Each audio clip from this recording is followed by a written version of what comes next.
Good afternoon, everyone. I would request every one of us to be seated.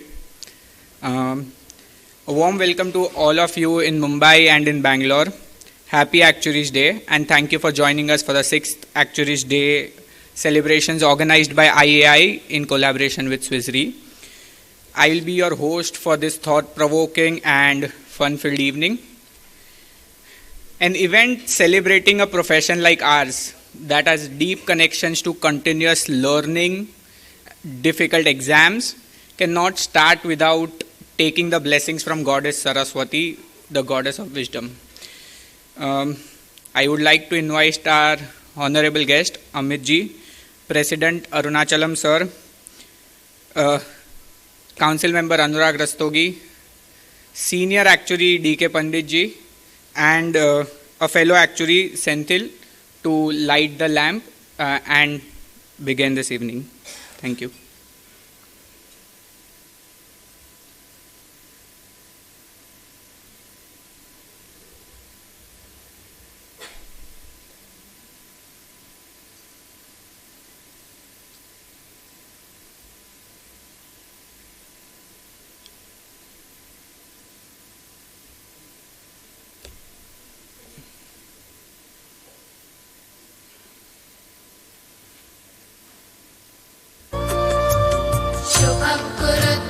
कल्याणम् आरोग्यं धनसम्पदः शुभं कुरु त्वं कल्याणम् आरोग्यं धनसम्पदः शत्रुबुद्धिविनाशाय दीपज्योतिर्नमोऽस्तुते दीपज्योतिर्नमोऽस्तुते दीपज्योतिर्परब्रह्म दीपज्योतिर्जनार्दनः दीपज्योतिर्परब्रह्म दीपज्योतिर्जनार्दनः दीपो हरतु मे पापम् सन्ध्यादीपनमोऽस्तुते ओ दीपब्रह्मरूपस्त्वं ज्योतिषां प्रभुरव्ययः ओ दीपब्रह्मरूपस्त्वं ज्योतिषां प्रभुरव्ययः आरोग्यं देहि पुत्रांश्च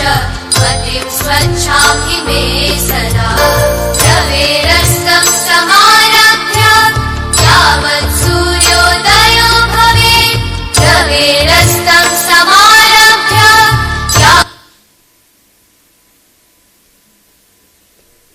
Thank you, everyone. So when I was told that I'll be hosting the Actuaries Day this year, I went back and I tried searching for the origins of our profession and origins of where this all began. And one of the first documented events of this would be Edmund Halley's first mortality table and how you would price a life insurance contract for every person. But the origins of our profession go back to the Roman Empire. At the time of the Roman Empire, everybody would contribute a very small sum to a fund, and the cost of burial or cremation for that person would be borne by the fund.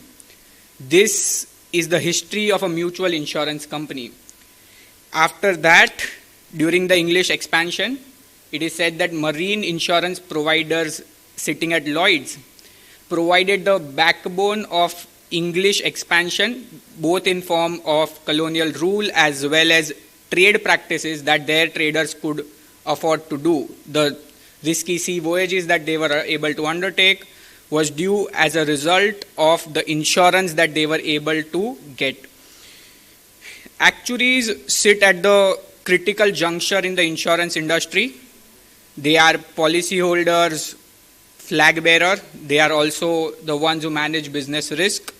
And at the end of the day, if something goes wrong at some point, the regulator is going to come and ask an actuary. The actuarial profession in India today is due to one person, the first Actuary of India, and the person we are here to celebrate, late Shri L.S. Vaidyanathan ji. Somewhere in 2016, the institute decided that the birth date of L.S. Vaidyanathan ji would be celebrated as Actuaries Day, and we would use this occasion to promote the profession, to celebrate the profession, and to commemorate everyone who is a part of the profession today and is expected to be a part of the profession tomorrow. So happy Actuaries Day, everyone. The actuarial journey for every person in this room is going to be different. Everybody has had different ups and downs. I think during the GCA, Anurag sir had shared a story of his life, that when he started writing the actuarial exams, he was already 15 years of work ex and he was writing exams alongside his kids who were writing their school exams at the time. And there are a lot of student actuaries here who would have started writing their exams right after 12th today, right? So every person has a different journey and every person has a different feeling towards this profession. In order to make this day memorable, I would request all of you, we have a wall of memories outside the room. There are sticky notes and sketch pens. You could write a few words about the profession, about what you want from the profession, or simply what it means to be an actuary to you. Please feel free to take as many sticky notes you would like and make sure that the wall is full by the end of the day. Now, I would like to introduce you to someone I don't think needs an introduction. He has over 30 years of experience ranging from general insurance, life insurance, pension consulting. He has 7 years of experience as an appointed actuary, and today he serves as the president of the institute. He has worked with the regulator in their working committees as well as with various other initiatives with the regulator. With a huge round of applause, please, I would like to invite on stage our president, Mr. Arunachalam.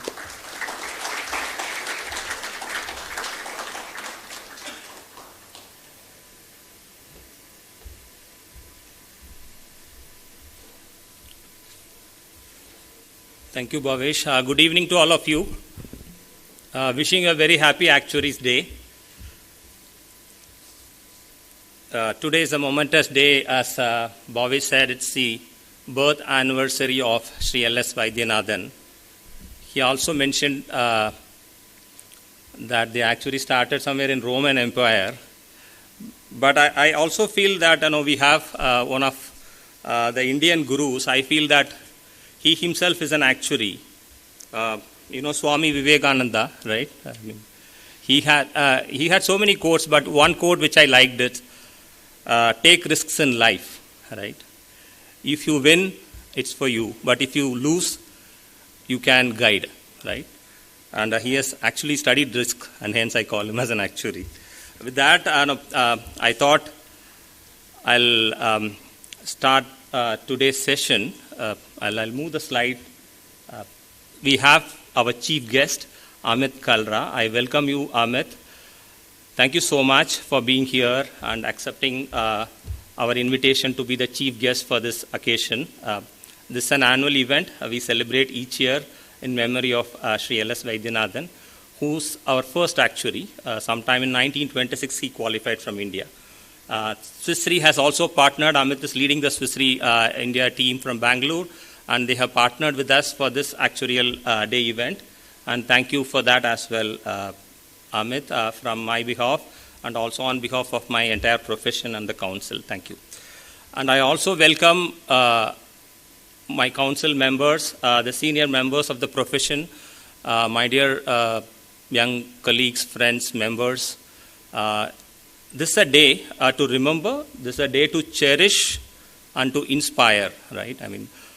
We'll have to remember L.S. Vaidyanathan for the contribution that he had made, right? He started with bringing out the mortality tables for India, the 1925-35 tables, which Bhavesh said as a culmination of his effort. But before that, I also wanted to tell something about Mr. L.S. Vaidyanathan, who you may not know. He was educated in the same place where Srinivasa Ramanujam was educated.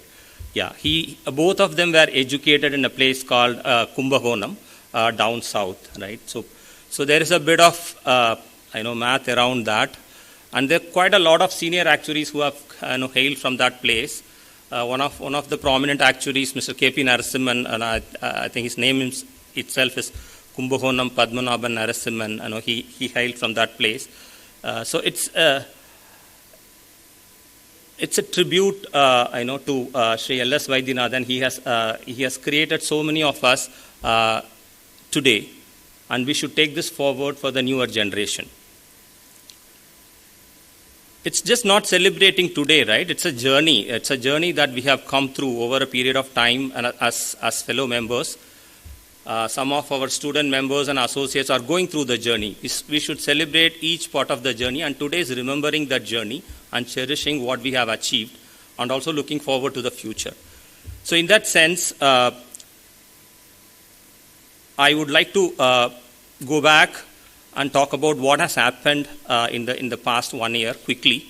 I wouldn't take much time.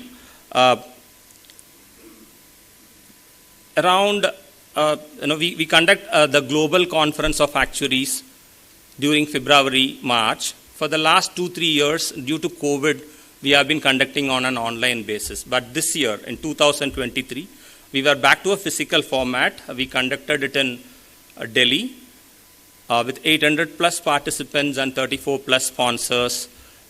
We have had a galaxy of speakers from the ministry, the Secretary Financial Services, the Joint Secretary, from the IRDA Chairman, the Member Actuary, the Executive Director, the PFRDA immediate past Chairman, the CEO of NPS Trust, various dignitaries from the consulting companies, name it like McKinsey, Bain, KPMG, EY, Milliman, Towers, 4 CEOs. There's so many galaxy of speakers who have brought in, and that was the first time we are meeting after 2-year period in a physical format for such a large gathering.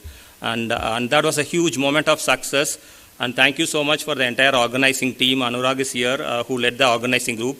This happened in February 23, and we would continue to take it forward to the next year. This year, as I hear from Pandit Saab, this is our 80th year. 1944 we started. We are completing 80 years in 2024, and I hope that we'll have a grand celebration around that as well. So continuing his legacy of L.S. Vaidyanathan, what are we doing? Are we progressing in the lines that he had taught us? His body of work started with the census, the mortality research. We are continuing on that. In the last 2 years, there were almost 4 reports. 3 reports are finalized, and there is 1 report which is just being finalized. We are working with the Life Council, the Insurance Information Bureau. We have a team of actuaries led by eminent actuary Shri K.S. Gopalakrishnan. They have put together 3 reports, 1 on assured lives, 1 on individual annuitants, and 1 on group annuitants. These 3 reports will be published soon. It's already adopted. It's in the process of printing, and they will be published soon. And we are also looking at the experience on critical illness, which the report is in the process of finalization. We look forward to getting that up any time now. This has been possible only with the support of the industry, right? The industry, the regulator, IRDI, have helped us in getting the data from the industry for studying the mortality reports. So that means, there's a large body of stakeholders that we need to, work with. How are we engaging with our stakeholders, right? Be it the ministry, be it the IRDI. So we have had numerous occasions and exchanges between the various stakeholders. The Department of Financial Services, we almost engage with them on a weekly, nowadays on a fortnightly basis. We are engaging with them. Today also we had to respond for a detail about the actuarial profession, and they are supporting us in growing the profession. And I hear from the Financial Services Secretary as well as the team in the Department of Financial Services that they are looking forward to growing the profession significantly. They've told me personally that we need to unleash the potential of the Indian actuarial community, and the support that we are getting from them is huge. So let's take forward to the regulator, Indian regulator. We are working with the Indian regulator on numerous initiatives, be it the use and file or the regulation part, but more recently we have had the IFRS 17, which is taking shape. Any time now the notification will come and the companies will start implementing it. But they also rolled out the RBC, right? We have a super dynamic regulator, and the need from the actuarial profession is to support them, and we'll have to provide them with the youngsters who can do the work, the seniors who can review that and ensure the vision that they are setting for the profession and the industry takes forward in a good shape. Not just IRDA, we are also working with PFRDA. You might have seen some of the recent announcement. We are part of the Pension Advisory Committee of the PFRDA. We work with the Life Council, as I had mentioned, as part of the mortality studies. We also interact with the General Insurance Council. We have formed various groups with Chartered Accountant body. Recently, we have created a joint study group. This is the first time the Chartered Accountant had created a study group jointly with any other profession. Usually they have an accounting standards board and they create their own study group. But this time we have a joint study group. There will be members from the actuarial profession. There will be members from the chartered accountancy profession. And one of my council members, Karthikeya is here. He is part of that as well. I'm not sure whether I do have others. This is the first time. Similarly, we are creating, we have already created rather a group with India InsurTech Association. The partnership with academia, the partnership with industry is growing, and we will talk about that as I move forward. Apart from this, I just wanted to make one announcement regarding partnership collaboration with Swiss Re, which I will come to that in detail. But before that, I want to talk briefly about the growth of the profession, the need for the growth of the profession. Today, 2023, we are having 600 approximately qualified actuaries, around 100 plus, 200 close to associates, and about 8,000 plus student members, right?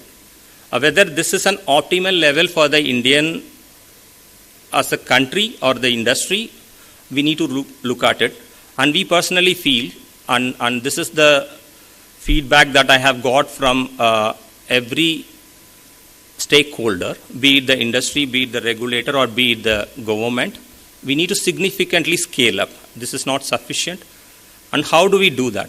We can only do that by partnering with institutions, by partnering with academia, by partnering with industry. Why do we need to do that? Unless we know what the industry wants, we may not be able to create the right set of students, right set of actuaries.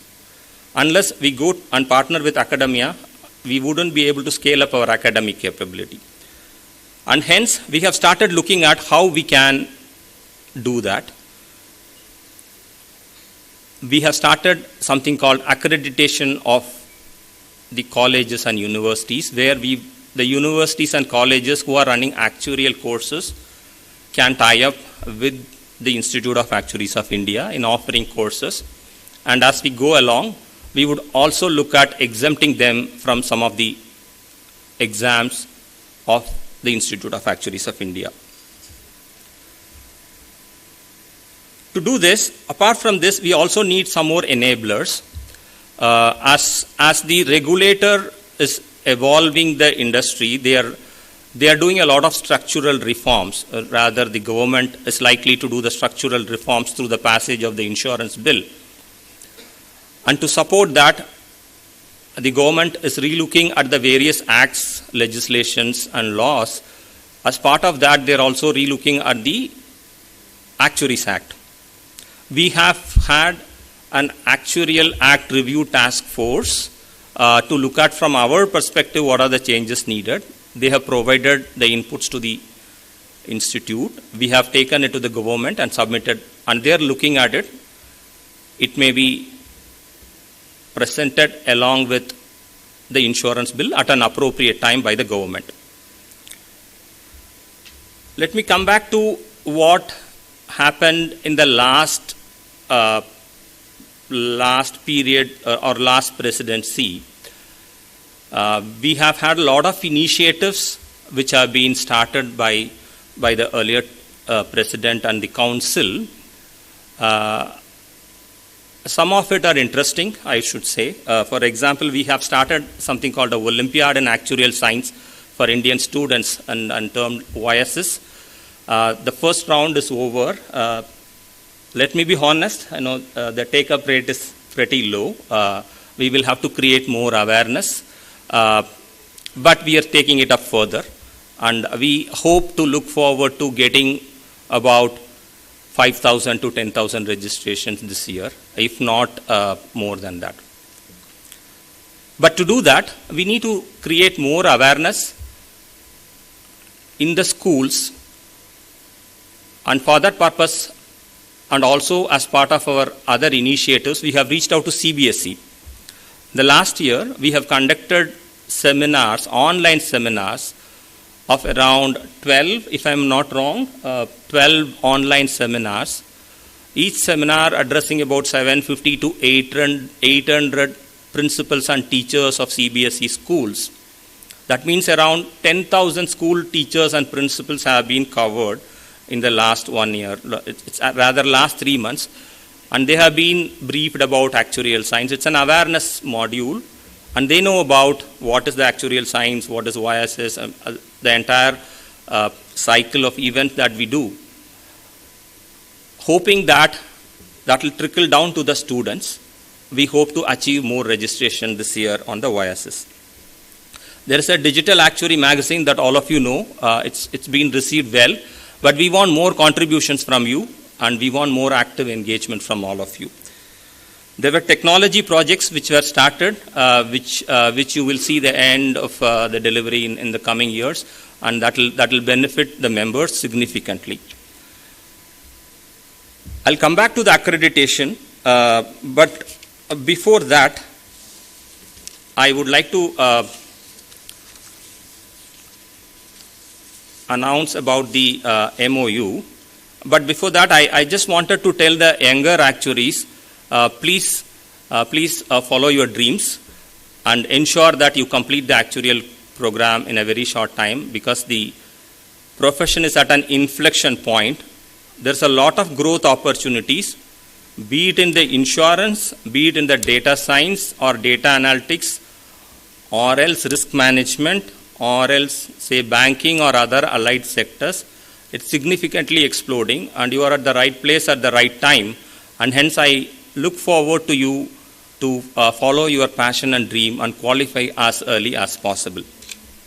With that, I request all of you to celebrate and enjoy. I would probably introduce Amit. Amit actually is the Chief Executive Officer, MD and CEO of Swiss Re India Shared Services. His profile is here. I'll probably read with his permission. With global financial expertise spanning over 20 years, Amit Kalra is Managing Director at Swiss Re Group, bringing to the table diverse experience in executive and strategic leadership, business transformation, innovation for value creation. He leads Swiss Re's global business solution centers in India, both in Bangalore as well as in Hyderabad.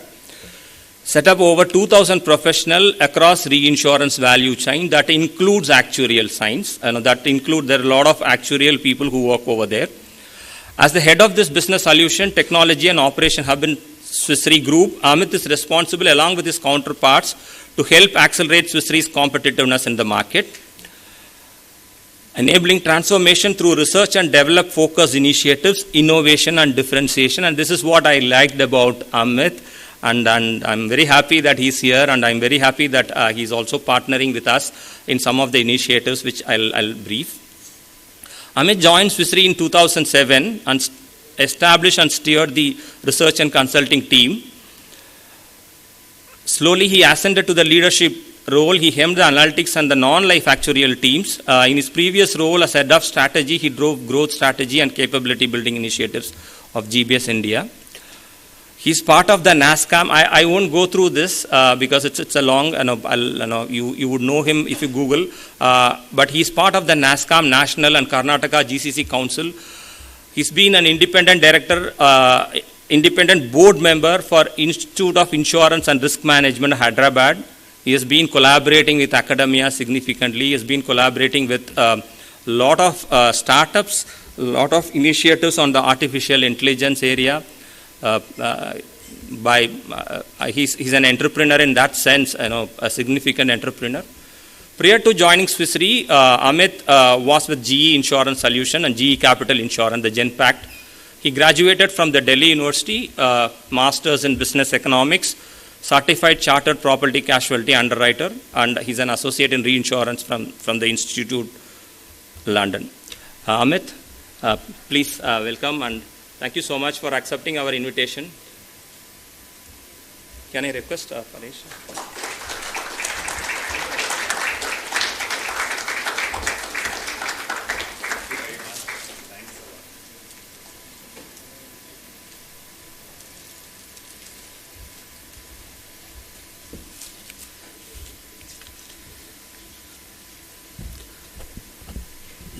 With Amit here, I have an exciting announcement to make. We are signing a MOU with Swiss Re.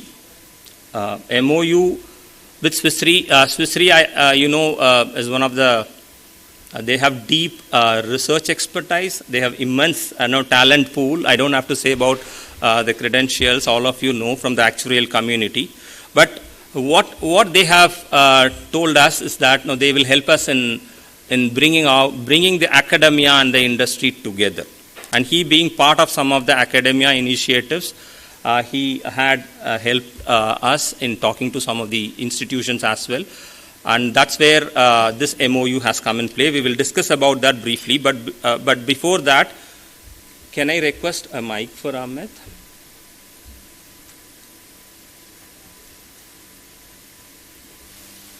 Amit requested that this session be a bit interactive with me, and hence, I thought let me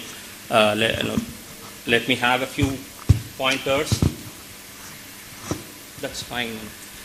Amit, just apart from your role in the Swiss Re, I just wanted to know from you how your views and probably directional opinion on the Indian industry and the actuarial profession. If you could provide your thoughts on that, that will be helpful.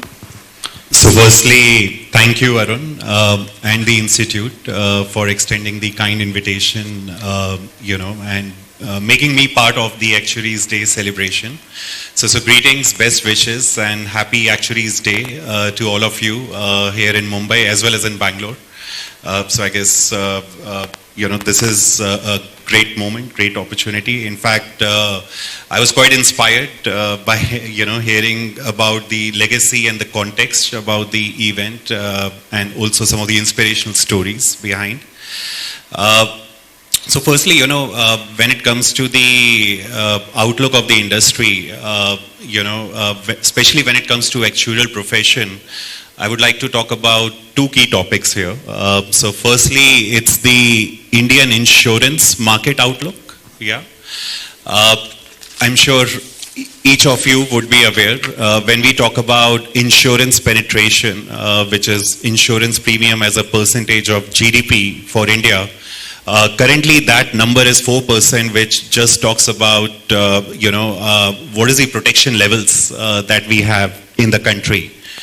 Now, if we compare insurance penetration of India versus the average in the world average is 7%, while the Indian average is 4%. The Indian insurance market is $130 billion.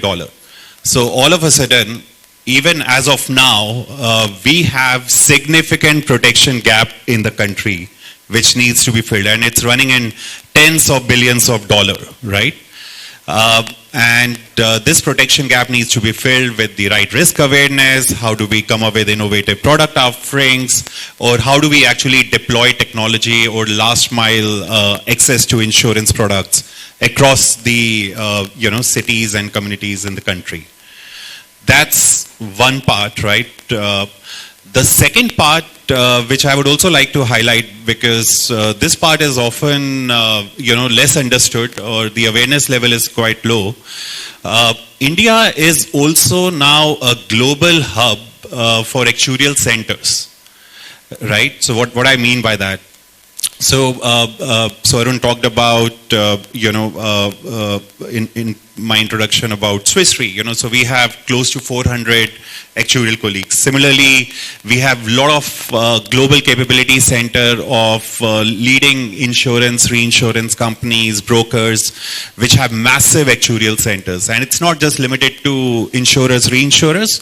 You have consulting firms, you have technology firms, startups, and whatnot, right? So, and here, India has nearly 40 to 50% global market share of actuarial global capability centers in this country. So why I'm sharing these two key facts, yeah? So as an actuarial profession, yeah, you should be quite excited because that's the opportunity that we have. Firstly, it's a protection gap. Secondly, that India is becoming a hub for global actuarial talent. And maybe let me bring the third dimension as well in terms of the outlook. India today is fifth largest economy in the world. In 10 years, 12 years, it will become the third largest economy in the world. Per capita income is expected to increase multifold. And insurance, as you all know, is directly related to the economic growth, whether we are talking about life or non-life, because your demographics and various other things come into the picture. So you bring all these elements together. If someone is not following actuarial career right now, they should actually jump into the actuarial profession. Because you have multiple tailwinds when it comes to the growth opportunities which are existing, driven by Indian economy, driven by the true potential which is not reaped today, driven by the fact that global actuarial capabilities are based out of the country. So you have a twin or rather triple growth engine, for the development and the opportunities for the actuarial professionals. Now, how do we actually reap the potential, right? And that's where Arun and I were discussing, how do we really create the right enabling ecosystem around it? So today on the Actuaries Day, it becomes even more special because we are looking at a strategic MOU between the Institute of Actuaries of India and Swiss Re. This, I understand, is the first of its kind MOU from the Actuarial Institute. And for us, I think it's a great opportunity to accelerate the development of actuarial career profession, given the opportunity landscape that we see, right? And here we are talking about not just looking at excellence in the profession, but holistic development, right? The start for actuarial is always with the exams, it goes into technical. But how can we look at well-rounded actuarial professionals, which also then covers the entire value chain, the business side, and also bringing the elements of technology into the mix. And last but not the least, I think, and Arun touched upon it, and I also have heard the regulator talking about the demand for actuarial profession. Currently, I think we have 600 qualified actuaries. But the real need, given the opportunity and outlook that I just shared, is, I don't know, it's running in thousands. So how do we actually create a scalable ecosystem where we can actually create more actuarial talent pool, a stronger actuarial talent pool, which can take care of the Indian insurance sector, global insurance sector based out of India, but then also get engaged on range of roles given the risk landscape which continues to increase. So that's why super excited with the MOU, with this collaboration. Thank you very much, Arun. You've been extremely collaborative on that part. Yeah, thank you, Ahmed. I think thank you. He's been very, very cooperative, and he's given a lot of suggestions and ideas as part of our exercise, even in the accreditation. One question that I thought I'll probably ask you is, you are from the industry, and I mean there is a business that you're taking care of, and this is more MOU, a strategic MOU, from the purpose of scaling up or growing the actuarial profession. So in your view, how this MOU can help the profession, or what's your thoughts about the MOU? Sure. So I think it will cover multi-directions, and we have also from our perspective kept it very open-ended, because I think in this world, if you do planning, after a year, all of a sudden the fundamentals have changed and you have to be very adaptive, iterative. For us directionally, firstly it will cover the elements of thought leadership, right? So how do we bring both the Indian perspectives and global perspectives, right? There has to be an exchange. And I can tell you, India is the only unique country in the world, as I was talking about opportunity landscape, that you have colleagues who understand the insurance market well. You also have colleagues who understand the American insurance market, European insurance market, Asian insurance market.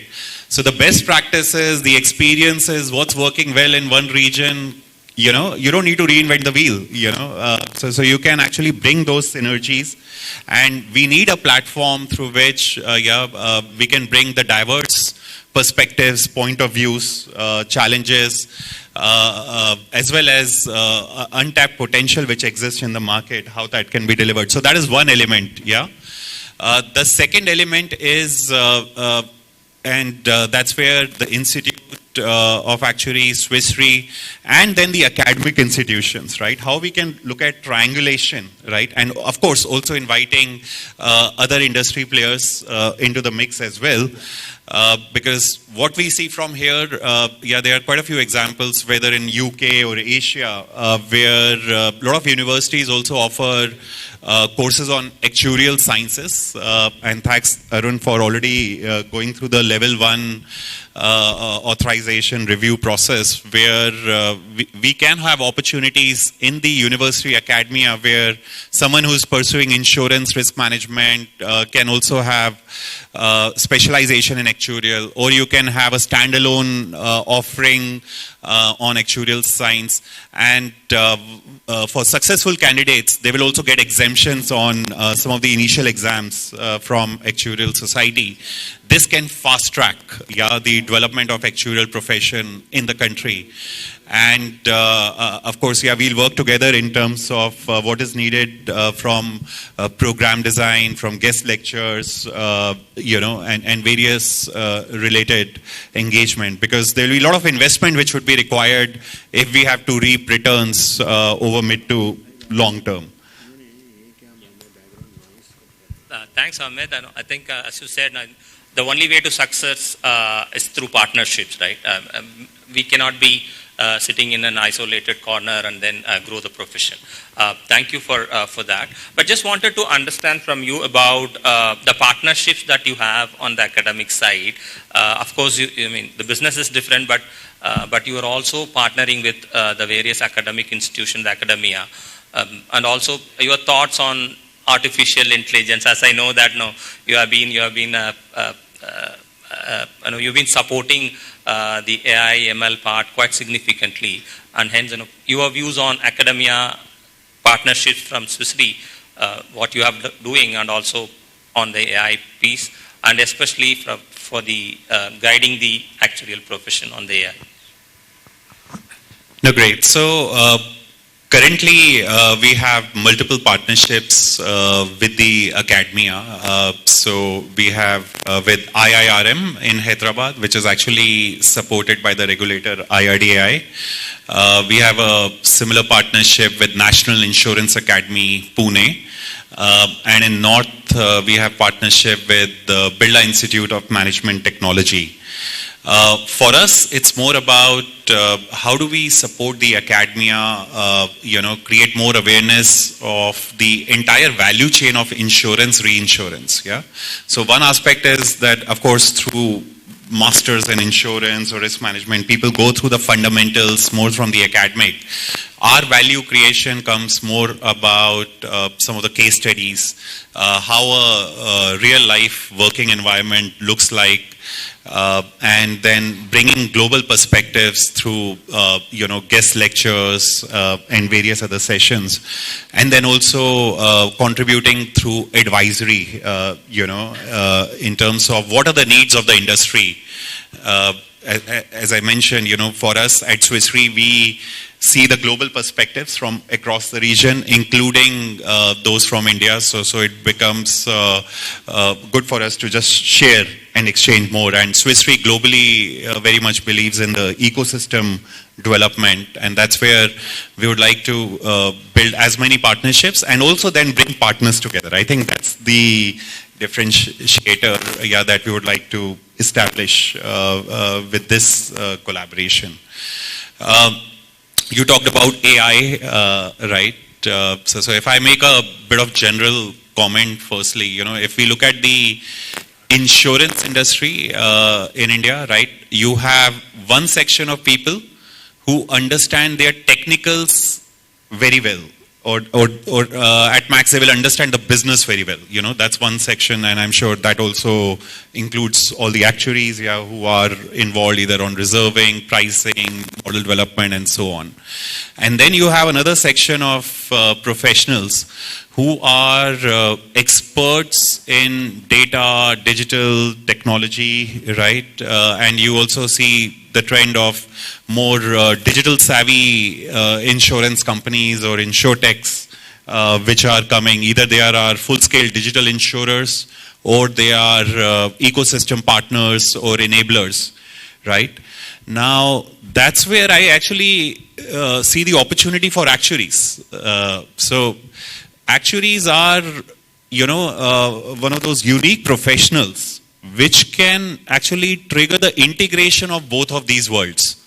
So by default, by the foundation or educational background perspective, the quantitative background of actuaries will be extremely helpful as they start working on some of the AI ML tools, technology, and at the same time, actuaries bring a deeper technical and business understanding.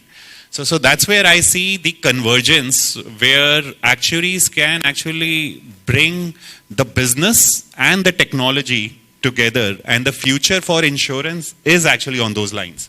So while the world talks about AI as artificial intelligence, if you allow me, let me coin a new term, a new acronym. I will call it AAI. So what does AAI means? AAI means augmented actuarial intelligence, which essentially will bring together the human side of actuarial insights, subjectivity, the business understanding, which will integrate with the artificial intelligence, where you can start analyzing the trends in a very holistic manner. Because so far, if you look at actuaries who are very comfortable and have been working on models which rely on internal data or a very structured data which gets received, here you will have an opportunity to bring internal, external data, structured, unstructured data to have deeper insights on the business, on the profitability, how the products of the future needs to be developed, curated. So for me, I actually see the future of actuaries as AAI, augmented actuarial intelligence. So very bright one, must say. Thank you, Amit, and we look forward to the entire profession and community to stand up to that. Please, you have. In fact, I also wanted to ask a question or two, if it's okay. with all this, you touch upon two topics. So let me combine my question, right? So Arun, so how do we actually boost the awareness for about actuarial profession? Because on one side there is a perception, that it's a limited domain, but in reality, as we talk, it has opportunities across sectors, right? Because the risk landscape is enhancing. There are multiple industries where actually actuaries can play a role. So how do we boost the awareness, and what's your own view in terms of the future of actuaries? Yeah, that's a pretty tough question, Ahmed. Yeah, I mean, I'll try to make it short, but apologies, it's going to be long. That shorter answer is going to be pretty long. I think so if I look at the profession, so if I look at it like a business, I compare it with a business. What's my top line and what's my bottom line, right? What is that we're striving for? What is the one measurement that I'll have to achieve? Be it the revenue, be it so if I look at that, it's a profession, and the profession will survive on two counts. One is that the number of members of the profession. If you're a bigger body, then your chances of being recognized, being found important, and reaching out to many people is more, right? So hence, I think you will have to be bigger in terms of size. Number two is the quality, right? I mean, the bigger means, we can get everybody in, but would they give the qualitative advice that we look at? So these two measures that I look at, from an institute perspective. But where are we today? Is it the right level, right? 600 actuaries. Should we be at 60,000? Should we be at 6 lakhs, 6 crores? What is the right number, right? We may say that we have shortage of actuaries in India. Rather than what's the right number, I would look at what is the optimum number that we should look at. And we are just working on that. Not just at a fellowship level, but at a student level, at a associate level, all through the value chain in terms of qualification, certification, and exit pathways. Coming back to your question on awareness, where is the catchment of the people, right? The people enter the profession as a student. And typically, a student will decide about what they will do in the age bracket from 16 or maybe 17 to 25. After that, I think either they're settled already or they would have gone to some other career path. To get somebody in later would be difficult. So we are looking at the schools and colleges and more specifically the undergraduates and the first few years of post-graduation. How do we reach them, right? Reaching them through schools, we will have to reach out to the parent and the associations, be it the CBSE, be it the state boards, be it the various bodies who govern the schools, and also directly, right? That's only reaching out. Then we'll have to excite the students to understand what an actuarial science is, to keep them engaging. We'll have to engage them. For that, we launched the Olympiad. It's taking shape. We have our own process on that. For the college level, we're just wanting to expand the learning from the school level. And this is a softer announcement, should I say. We are planning a 10-day residential camp calling Think.Actuary for the college level students. We will have a screening, we will have a filtering mechanism where we will select around 40 to 50 students. We'll give them an industry experience on a 10-day residential basis, in a campus where they can stay and do that. We'll continue to engage with them in different formats, but to reach out to them, we need that hub of colleges and universities. So that's what our team is working on, and thank you to Anurag, who's heading the education committee. He's having so many things to do, not just on accreditation, but education, exams. We are also relooking at our curriculum, the examination processes. Earlier when the COVID was there, we were doing it online, right? Then we move to physical basis. There are requests from both sides, people who are in remote places, who are not having access to examination centers, they want online examination. But at the same time, there are comfort in writing physical exams. Some of the students who can come, they would like to continue to write the physical exams. So we are evaluating all of that. We have courses that are spread across the entire gamut of the finance, right? So we are re-looking at whether they are relevant today, whether we need to add something new, whether we can add some more certifications on that particular lines. All of that we are looking at. But we'll have to do one step at a time, and we cannot do everything all together one go, right? So to begin, we are starting onboarding of the educational institutions on that front. So that's, I don't know whether that's that answers your question, but we are looking at about 50,000 students in a 5-year timeline. If that would be right for India, that'll work. I don't know whether that's right, but the industry has to, from their experience, they'll have to tell us on that. With that, I would, with your support and blessings of the seniors and also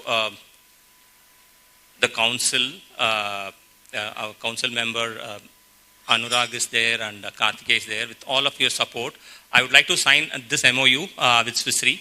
This is a collaboration agreement for curating actuarial programs, supporting on academic capability building, having joint seminars, assessment supports and things like that, and whatever that Amit has told us and brings on to the table. And Amit, I would request your support in this agreement.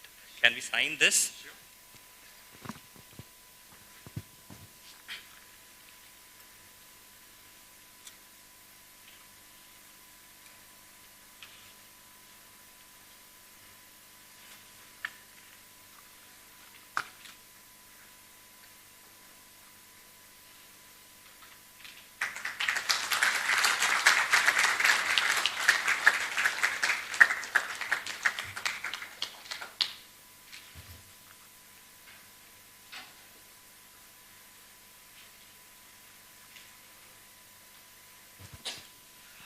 Shri requested that we have 2 signatories as is customary in their legal world, and my vice president has signed it.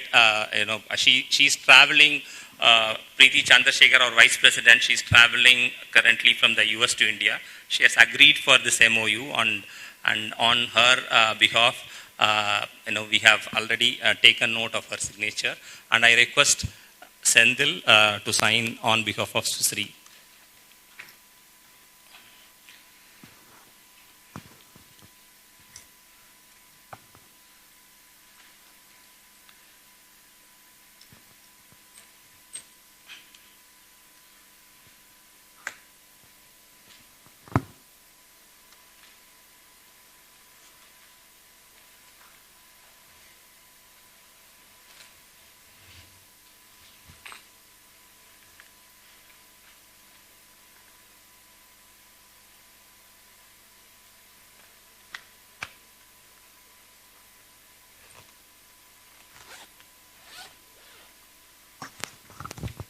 Thank you, Shri, and thank you, Amit, for this wonderful collaboration. I look forward to an engaging and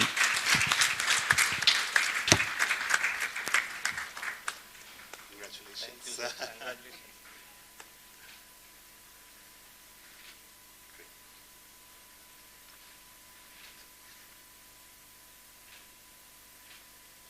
We'll take one over. Thank you.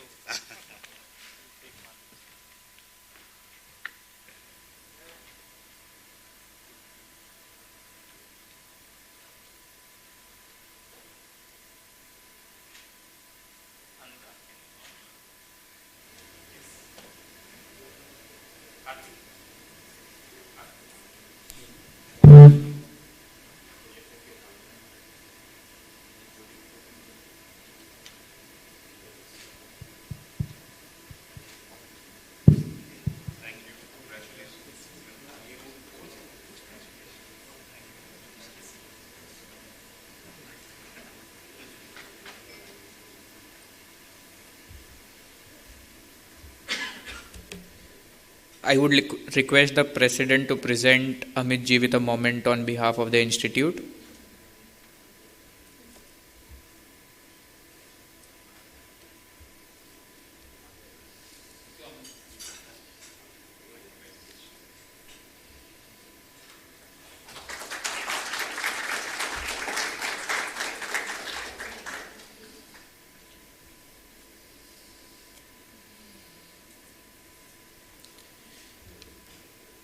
An inspiring speech by the President and a quite provoking discussion on the future of our profession with our chief guest. President mentioned that this time around in the last year, the Institute has had partnerships with the regulator. The regulator has been changing regulations per se for every industry, not just the actuarial profession, but throughout, with changes in guidelines on filing of products, payment of commission, management expenses, etc. With regulator support, institutes, guidance, support from academia and other institutions, I think the future of the profession looks quite bright at this point. A thriving insurance market in India is the expectation. I think in their speech at the GCA, the DFS secretary mentioned a target of about 4,500 fellow actuaries by the end of 2 years. So by the time we would be celebrating 8th or 9th Actuaries Day, I think the room would be the room would feel smaller. To carry the discussion forward on India's growth potential and the combination of India's growth along with the profession's growth in India, I would like to invite Kulin Patel. Kulin is the CEO and partner at K.A. Pandit. He has worked in the UK, in Americas, as well as in Asia on a variety of actuarial and non-actuarial projects. He has worked with government bodies. He is a fellow member of IAI and IFOA. He has worked in pensions. He has worked in employee benefits. And overall, he has been a part of the human resources and pensions consulting for over 25 years. With a huge round of applause, please welcome our moderator for this discussion, Kulin Patel. Thank you.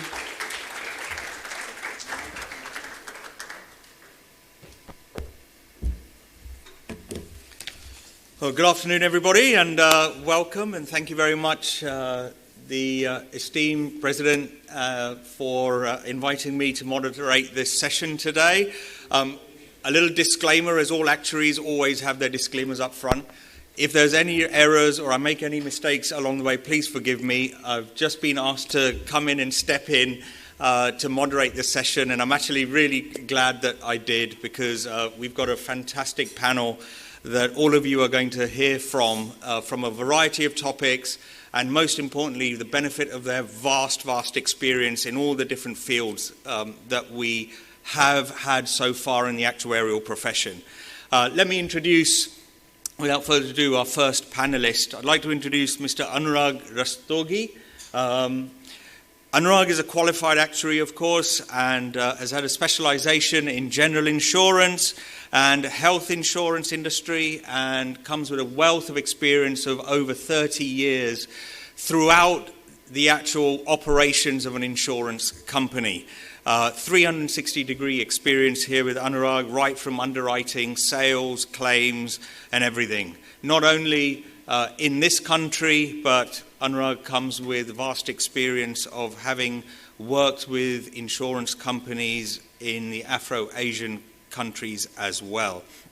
He's started his career way back, probably more older than Anurag would care to remember, I guess, but he started back in 1988 in a direct recruit in AAO, and has worked also in underwriting claims and as a branch manager. In 2001, he worked at the NIA in Pune, and it delved into research and teaching, and that's branched out into consulting, and that was with some countries in the Afro-Asian market as a research associate and later a faculty member of the NIA. 2006 saw him take on the role of the head of actuarial department at Bajaj Allianz GIC, and set up the actuarial department from scratch. helping to bring all of those actuarial attributes and disciplines into the existing practices of underwriting and sales. And moved on in 2014, Anurag, into HDFC, Ergo, and joined as the appointed actuary.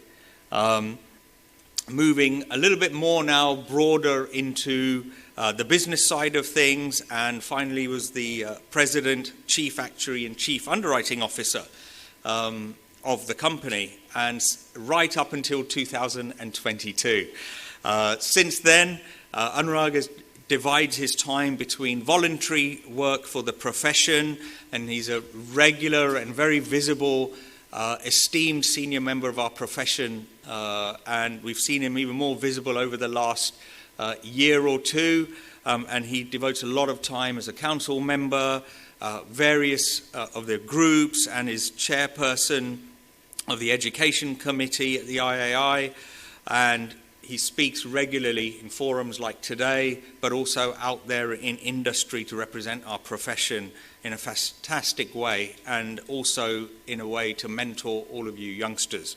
Anurag has been chair of many committees at the IRDAI and IIB in actuarial and non-actuarial areas, in areas of non-life insurance, and has published many, many papers. So, Anurag, thank you very much. By qualification, he's got a master's in physics and is a fellow of the Insurance Institute of India, fellow of the Institute of Actuaries of India, and the fellow of the Institute and Faculties of Actuaries in the UK. Anurag, please welcome us on stage.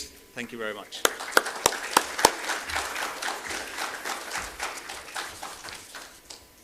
Yes. Yeah. Yes. Sure. Yeah. Please.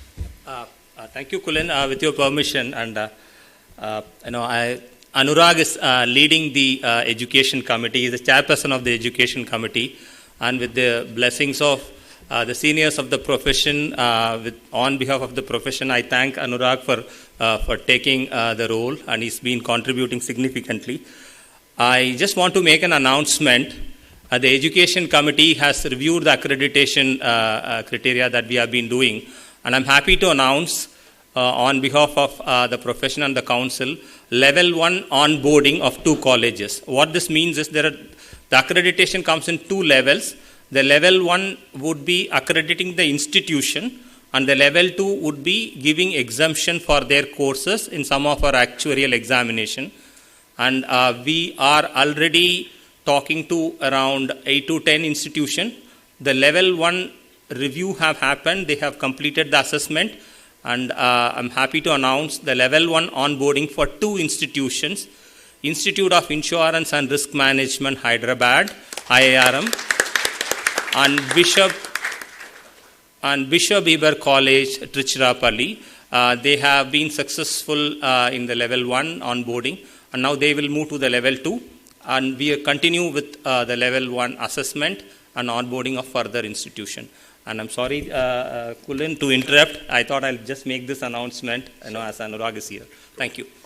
Thank you very much. Thank you, Arun. Great little piece of news there. On to my next panelist, Mr. Varun Gupta. Where's Varun? There you are.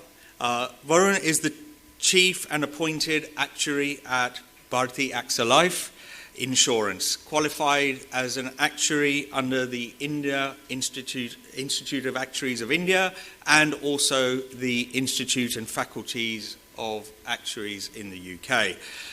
He's by background, he's done engineering and is an MBA from the IIT Varanasi and IIM Calcutta, respectively.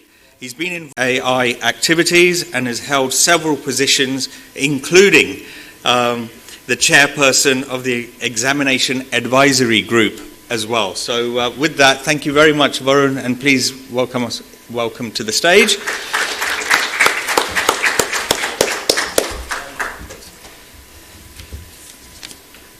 Third, we have Mr. Jayesh Pandit. Mr. Jayesh Pandit is a practicing chartered accountant as well as an actuary, and he has over 3 decades of experience. He is currently the principal and a partner at K. Pandit Consultants and Actuaries. By qualification, he's an FCA, a master's, and has a master's in actuarial science. He's a certified actuarial analyst, also under the IFOA, and also recently a fellow of the Institute of Actuaries of India. And he also holds a variety of other qualifications and background in, for example, he has a diploma in information system audit from the Institute of Chartered Accountants of India, and he holds a diploma in actuarial science from the University of Leicester in the UK. His background over the years, and as I said, over 30 years, he's been instrumental behind the scenes helping many industry sectors here in India. For example, the banking industry and their provisions of design of pension schemes. He's also has been involved and was instrumental in drafting of the amendments of income tax rules in India for the banking sector. And he has also got some international experience whereby he's certified as one of the PROST modelers for a projection software that the World Bank uses when they look at social security systems from different countries around the world. He currently works on a variety of projects, ranging from large pension schemes, some of which have over 200 million members, right through to implementing IFRS 17 for insurance companies in the Gulf region, and medical schemes also for corporates in India, and right through to even the financial regulator here in India for things around deposit insurance and other sort of slightly nuanced schemes that we have here through the government and in the financial services sector. He's been a faculty and a teaching actuarial subject matter at DS ACTED for both their masters and their BSc in actuarial science. Mr. Deshpande, please welcome us on stage. Please, on the right-hand side there. And most definitely, and then last but definitely not least, good friend, I now introduce Mr. Kailash Mittal, who we would all know, a partner at KPMG in India. He co-heads the insurance team and leads the actuarial practice. He's got over 19 years of insurance experience, with over a dozen of those in the core industry and 7 years within KPMG. He's also working as a knowledge partner with the councils and the IRDAI. He's actively anchoring a multiple work streams in the insurance and actuarial projects across Southeast Asia, the Middle East, US, and in Europe. Back to Amit's point about the global hub, it's all coming together here. And Kailash is a qualified actuary from IFOA in the UK, as well as the Institute of Actuaries of India. He chairs the advisory group of risk management and is a member of the advisory group of IFRS 17. He holds a BTEC from IIT Kanpur and an MBA finance from IIM Lucknow. Kailash, thanks very much. Please join us on stage.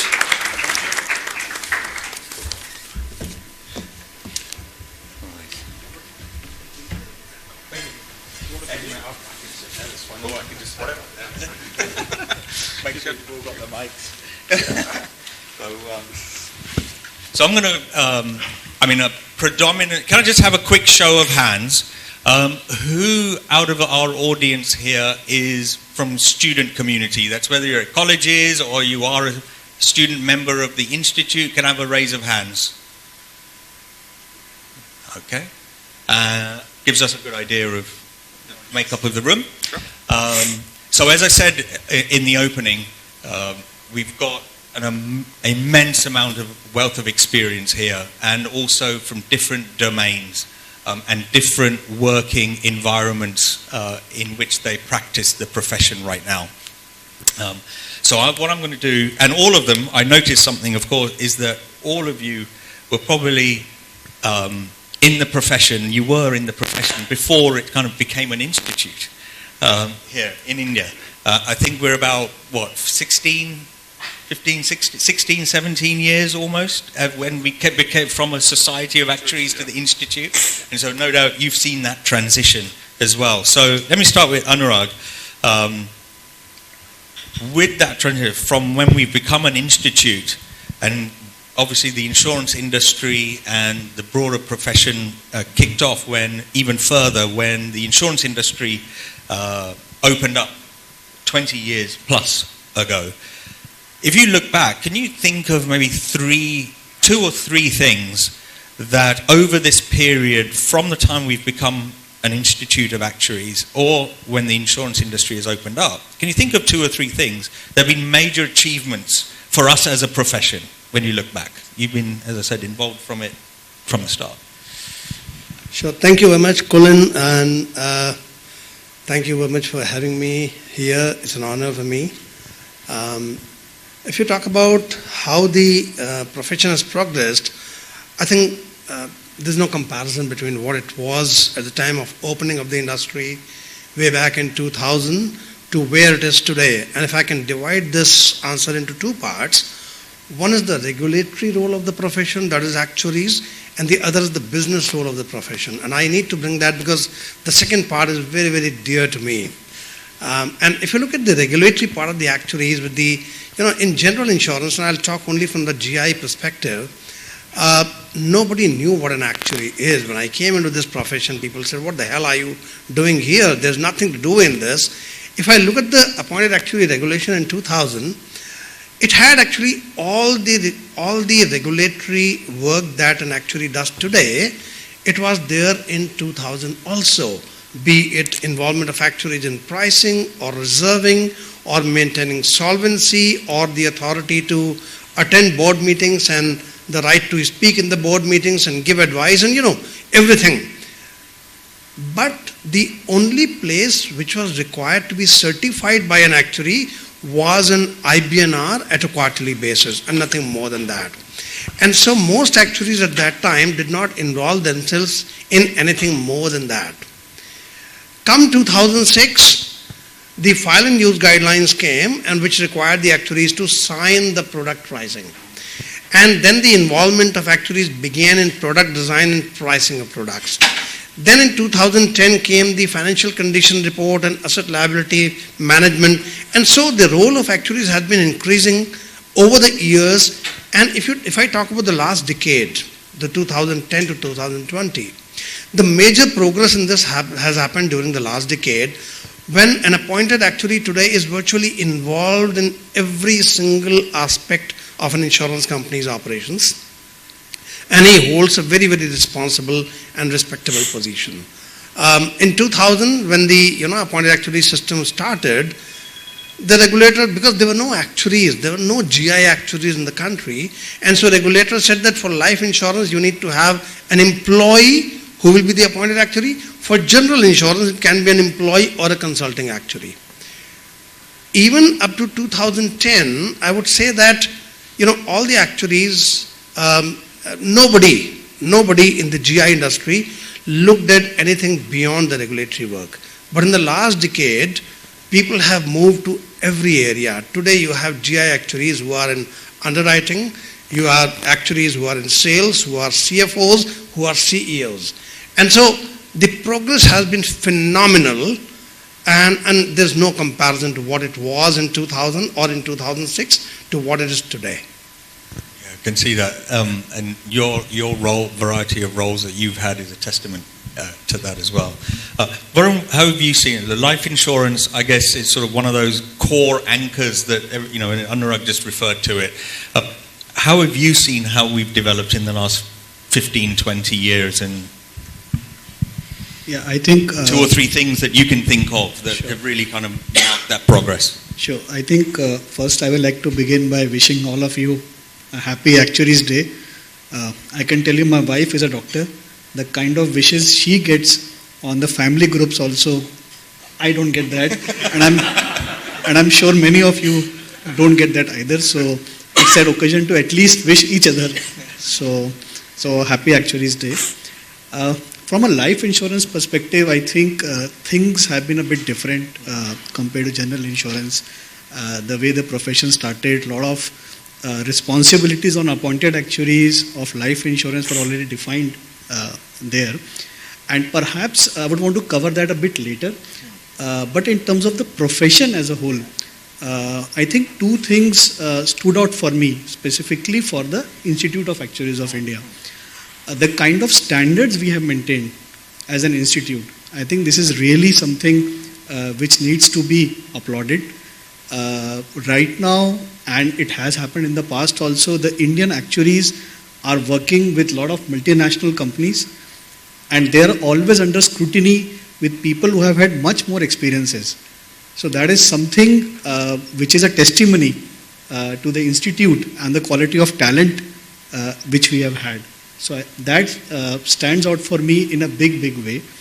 The second aspect is also the credibility which the institute has, whether it's IRDA or now the Department of Financial Services, which we are speaking about. So it takes a lot for this to happen over a period of time.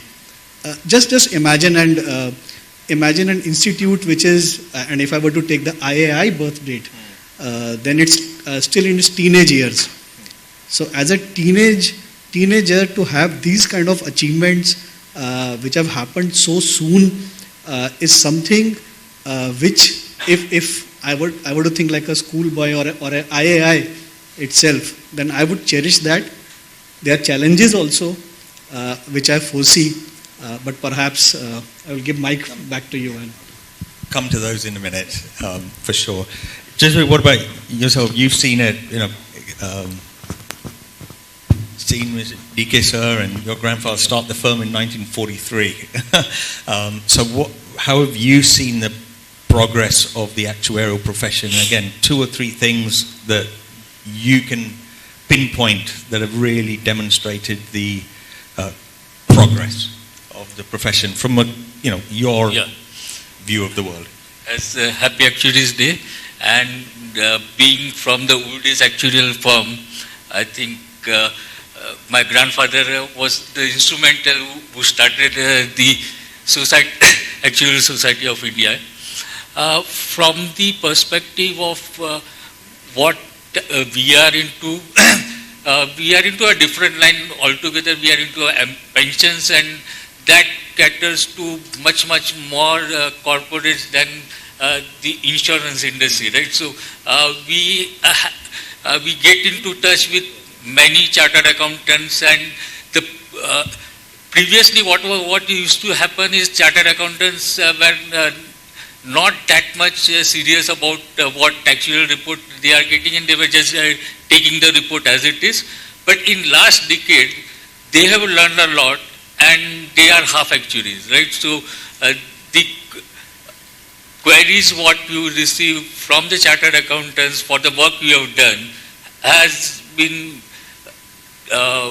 qualitatively it's growing, and as I said, they have become half actuaries. So being in the pension, you cater to much larger audience of stakeholders and regulators, right? So each chartered accountant is for a consulting actuary is a regulator. So the consulting actuary will have to answer to each and every chartered accountant. So it's a different ball game. And 10 years in last decade, there has been quite improvement in the knowledge or knowledge sharing which has been done by the institute. It has trickled down to the CAs also. Kailash, what about yourself? What are two or three things that you could pinpoint as progress from the world that you see that we've had in our profession? Sure, thanks. Happy Actuaries Day, guys, all of you here, and the ones in Bangalore, and whoever are watching it online. If you were to ask me to point out 2 to 3, right, and I'll not probably try and avoid for sake of repetition, right? See, one of them is the extent to which, as an actuary, you get pulled into discussions, debates, having a point of view on something which is beyond your core IBNR sign-off or the liability sign-off or a core appointed actuary role, so as to say, right? And I would say in the last 5 to 10 years, it's only increased manifold, be it ascribed to the global capability centers being set up, be it ascribed to our involvement in the underwriting spaces, our involvement with entities getting listed, and hence what's the valuation game all about, be it in terms of new sets of products, constructs, offerings being brought to the table, right? Or be it in terms of doing an effective risk management from an ALM standpoint, from trying to squeeze out an extra 5 basis points, 10 basis points of margin, right? I think if I were to try and maybe just delve over my last, say, 2 decades, if I round it off, I would say somewhere the transition has started happening from being a pure cost center / ticking off regulatory aspects or doing a tick in the box exercise to bringing value to the table. Now, whether that value is brought to the table in terms of revenue augmentation, whether that value is brought in terms of effective stakeholder management, I think that is one thing that all of us in this room have to kind of align to. And more so a message maybe to the actuaries and the students in the room, that do not get caught in the trap that, boss, I am a fellow actuary, so I need to command a premium. Or I've done 5 papers and hence this is the minimum salary I need to get. No. What is the value you bring to the table? What is the value you bring to the discussion as an individual? How are you able to connect the dots? Leveraging on the actuarial understanding, leveraging on the, say, in-depth understanding, knowledge of the entire insurance product life cycle is what you will get rewarded for as you move ahead in your career. And then that's a transition that at least I have started seeing, being, say, on the consulting side more so, but even otherwise in the various roles that actuaries are picking up, even in the core insurance industry. You're absolutely right, Kailash, because I think, and it's a global phenomenon that all us, our actuarial community around the world is asking itself. That, it's sort of those who know me very well, I have a little phrase. It's like, from a technical standpoint, you come, and then I always have a phrase, so what?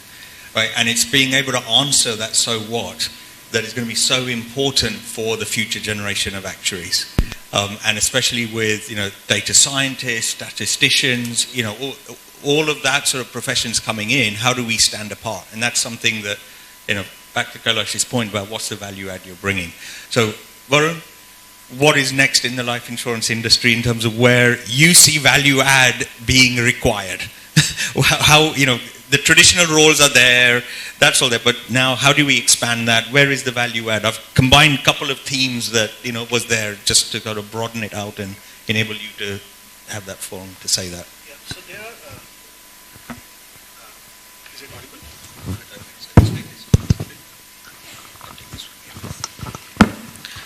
So there are a lot of mega trends which are playing out in the life insurance sector. President Arun did speak about some of them, but it must be reiterated. The very first one is IFRS. So the new accounting standards have been notified, and that is something which are going to come in for the next 2 to 3 years. It's going to generate a lot of analysis as well as a lot of jobs for the actuaries. To put it very simply, specifically for the student community, earlier it was largely a cash flow based accounting.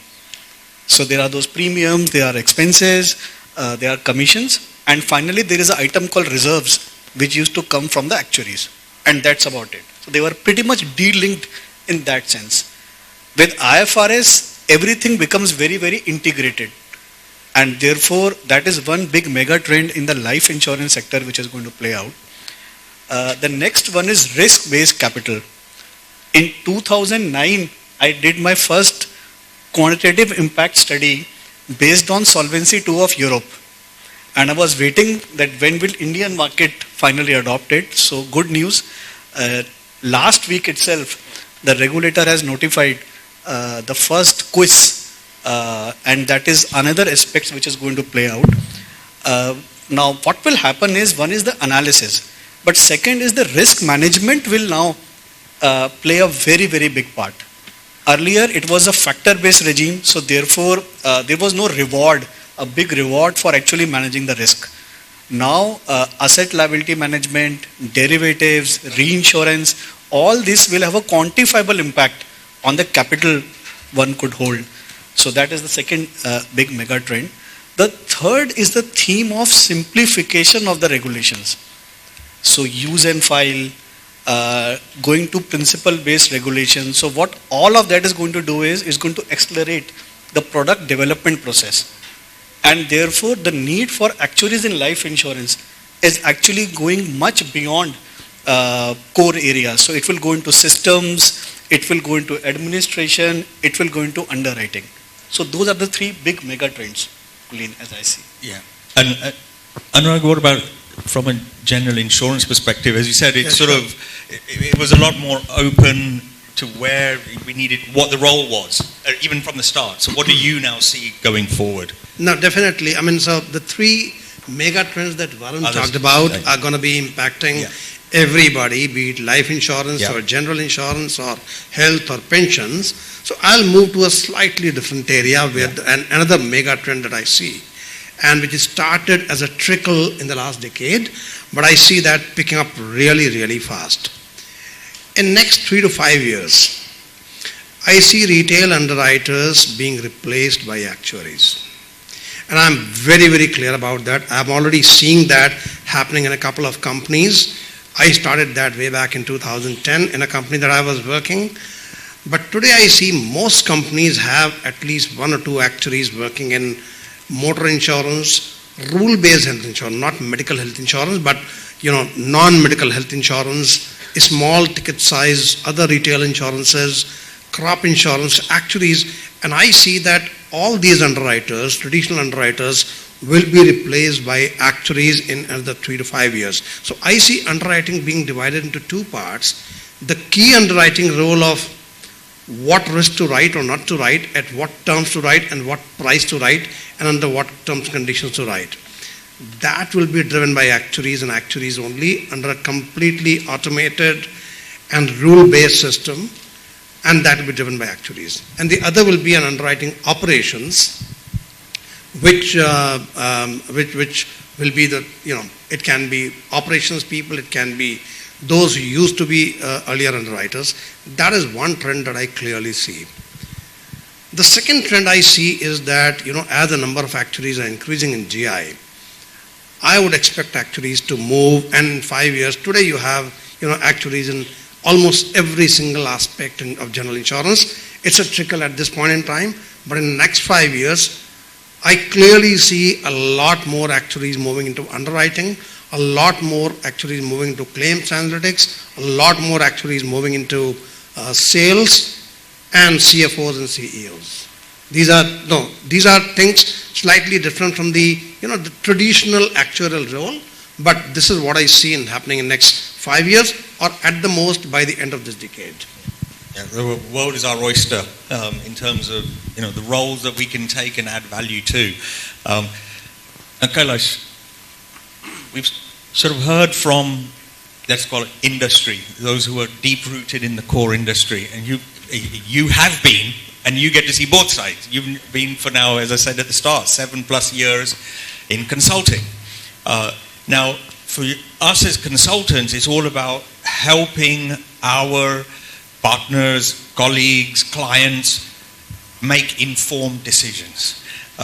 So with a slightly different slant on the similar sort of question, what are the skill sets and the kind of areas in which you see over the future that you're going to need to get the students and community at large needs to kind of arm themselves with in order to actually help others get more informed decisions? Sorry. No, I was just reflecting, right? 7+ years in consulting, and I'm already tagged as a consultant, right? Forget the 12+ in the industry. So I've got a different spin to it, right? And I'll try, because I think the 2 stalwarts have covered all the points. What is it that takes to become an actuary? Right? What is it that we do? It's only 2 concepts that we learn. probability, and discounting.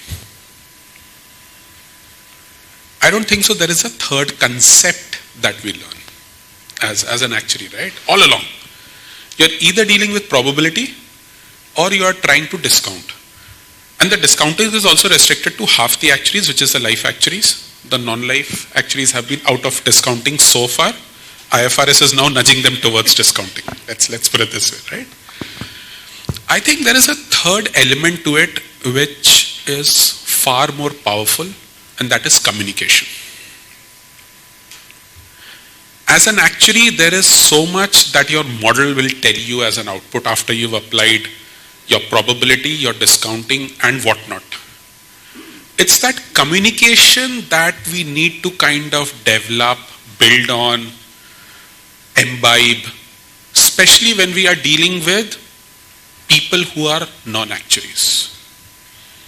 And more so, I would say, in the last 7 years, I've sat across the table with CFOs, with CXOs, with marketing professionals, with private equity funds who don't understand anything about insurance, with investors who only understand NBFCs and banks and say, insurance is another financial sector. Huh? So why is it different? Understanding the language the other person sitting at the end of the table is comfortable interacting in, and then trying to weave in what we as actuaries, what are constructive, detailed models throughout, and try and simplify the whole thing. So just leveraging on the word simplification as well, right? And saying that, look, this is what we've learned, this is what we know. Keep the back end as complex as possible, but try and make the front end simple. And come to think of it, that is something that's happening while I'm repeating a point, but that's something that's happening, be it products, be it all your insurtech, fintech, whatever revolution is happening, right, in that front. Everything is to say from a customer journey, from a customer UI, UX, from a consumer persona, try and simplify the whole thing, keep the back end as complex as you want to. And that is where insurtechs, fintechs come into play and say, I will do all the jugglery in the back end, but as a policyholder, you have to take here, you have to choose this, you have to simplify this, and here you go, your policy is emailed to you in the next 5 seconds. And that's the beauty of the whole thing, right? So if I were to say, what is it that we watch out for, what is it that we develop for, I would say communication, and then obviously extending that and then building on simplification. Yeah, no, absolutely. And Jeshbhai, if I just pick up on that point, Kailash talked about communications. You mentioned earlier in your first response that the large, big sort of quantum of people you work with are corporates. Totally a different field altogether. It could be an engineer, it could be the finance person, it could be HR and all that. So picking up the communication aspect,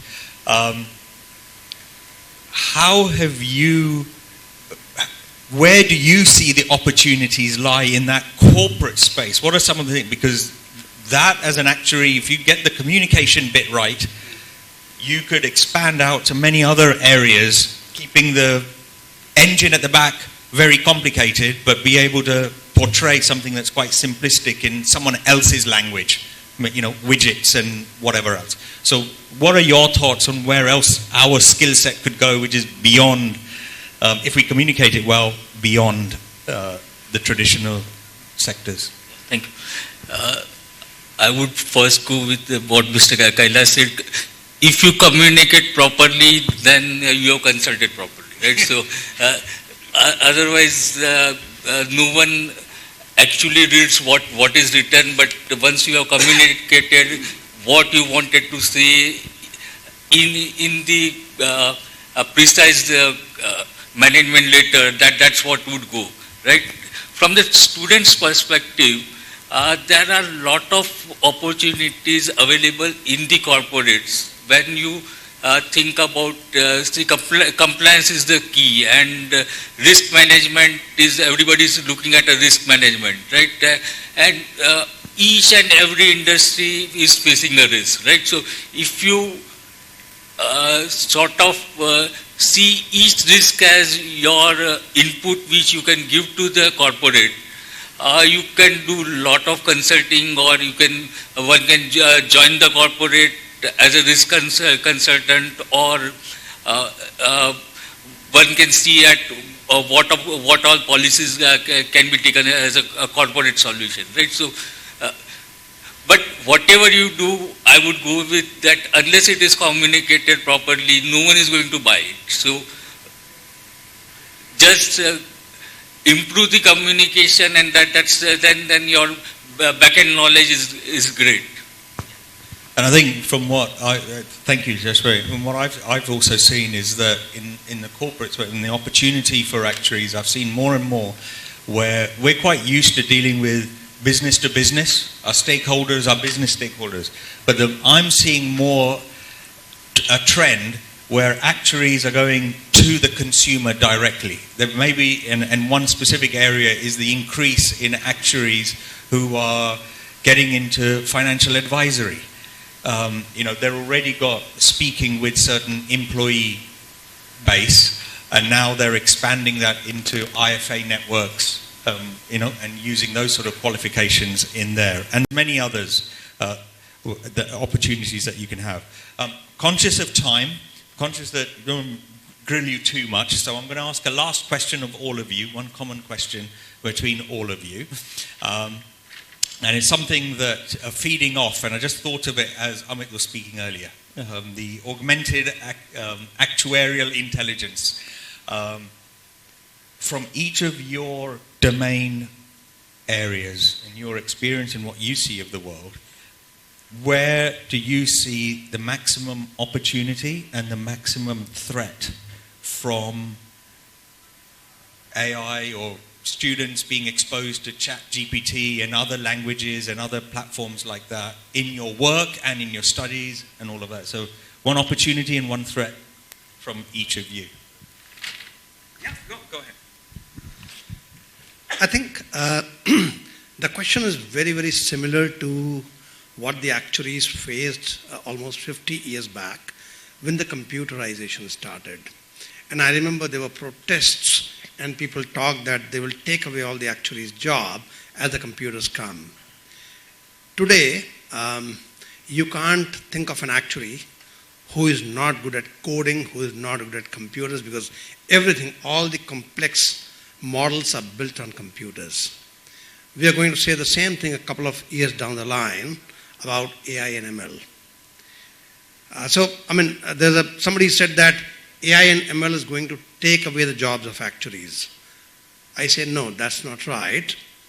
But the actuaries who know the AI and ML are going to take away the jobs of those who do not know. That's all. Varun. I think thematically it will be similar, but I actually put this question in ChatGPT itself. So I have something. I'll just read out. It has a list of 10 areas where it can impact, but I won't bore you with that. I'll just tell you the starting, what did it say and what was the conclusion.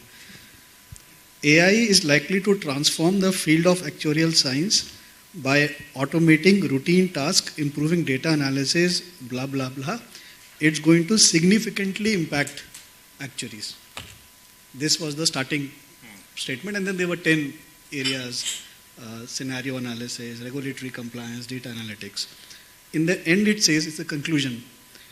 Actuaries who embrace AI and continuously update their skills are likely to remain valuable contributors in the evolving landscape of risk management and financial planning. So this is ChatGPT for you.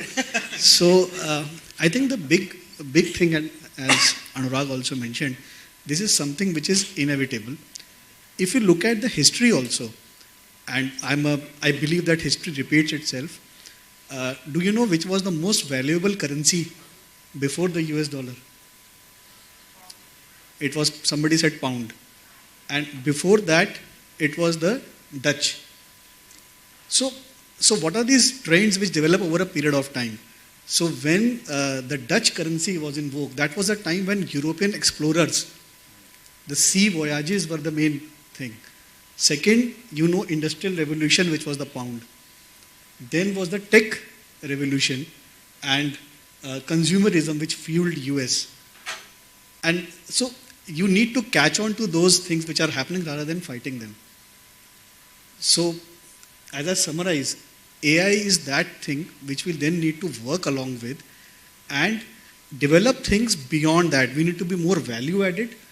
Simple data churning, data analytics, data visualization, and now even the analysis of that is something which will be taken care by the machines. So how do we go beyond that? Use our judgment. Second, how do we contribute to business building? These will become the more defining traits as far as AI is concerned. Thank you, Varun. Very insightful response there. Kailash? So the points have already been covered, but come to think of it again, trying a different spin, and that's the challenge, right? When you come after Anurag and Varun. See, more often than not, all of us in our days believe that we don't have enough time, right? I wish I had more hours in a day. If someone can take away those routine, mundane activities of your to-do list, then it frees up some time for you to do something more value-adding, more value-enabling. And if AI ML were to help or assist, take away those mundane routine activities that you don't want to do or don't want to have on your to-do list as an individual, I think that's the collaboration, that's the level at which it has to, kind of settle down. Will it be like the typical Hollywood movie Demolition Man or the entire saga, the trilogy? I doubt. It's I think a bit too far-fetched. We are still in the toddlers stage and experimenting with AI, right? A lot of time when I get into a meeting trying to pitch an AI use case, the immediate feedback that I get from the other end, boss, this is simple regression analysis. This is what we are doing from an underwriting standpoint, automating it. And this is simple regression analysis. I say, yes, sir, it is. It is simple regression to start with. It is where you draw and where you chop off the distribution and where you draw the line is where you start transmitting it to the AI. And that's the balance that we need to strike. If we get that balance right, I think it should do wonders for us. Desmond, finally, you got the most difficult task of something different here yet again. Yeah, I would say that unless we improve and innovate, we would be out of place, right? So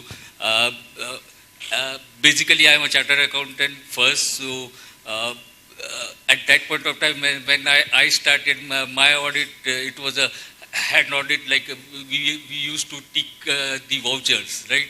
Now no one prepares the voucher, right? But still audits are going on. So we need to innovate and improve. So now we have improved to do a machine audit or like information system audit, so that if you go on improving and go with the time, you will never be outdated. So AI or ML will not make you outdated if you improve and innovate. And that would always be a requirement for improvement and innovation. Thank you. Thank you, gentlemen. I think what we've got just a few minutes for, because we've got such vast experience here on the dais, please raise your hand and we'll try and get a mic over to you. We'll open up for a bit of questions and audience discussion. So please take the benefit of the gentleman here on the stage. Anyone who wants to ask a question, raise your hand. Any comments or even observations around any of the topics that we've spoken about as well? Yes, over at the back. And just say your name and maybe a little quick intro about yourself. Thank you. Okay, perfect. Hi, this is Aman, everybody. I'm an associate actuary at IA. So the question that I had is, I feel that the skill sets that we all have here doing actuaries is very relevant in irrespective of just insurance in any field, especially consulting. But there has been a dead block or roadblock that we at an institute level at US have felt that people more often than not associate actuaries with insurance, which of course is because of the legacy that it had. But with the development that IAI has pushing forward and with you all as leaders, what do you think that we can do further to get into industries other than insurance itself? Because I feel, as you've already mentioned, that be it AI or any other field, the curriculum is extremely relevant in any financial or analytical or so to say any other field that's out there. Anyone here that's addressed, or shall I ask someone to volunteer? Open to the entire. Anyone to, I mean, you've seen. Basically, I'm from the consulting, so whatever you said is fine because that's being done, but not publicized or not known by many that actually can do all this. It requires some sort of push from the ministry or wherever, but we do whatever, like actuaries can do whatever is there, but it has to be brought to the knowledge of the corporate as a whole that this is also being done by the actuaries. So yeah, please.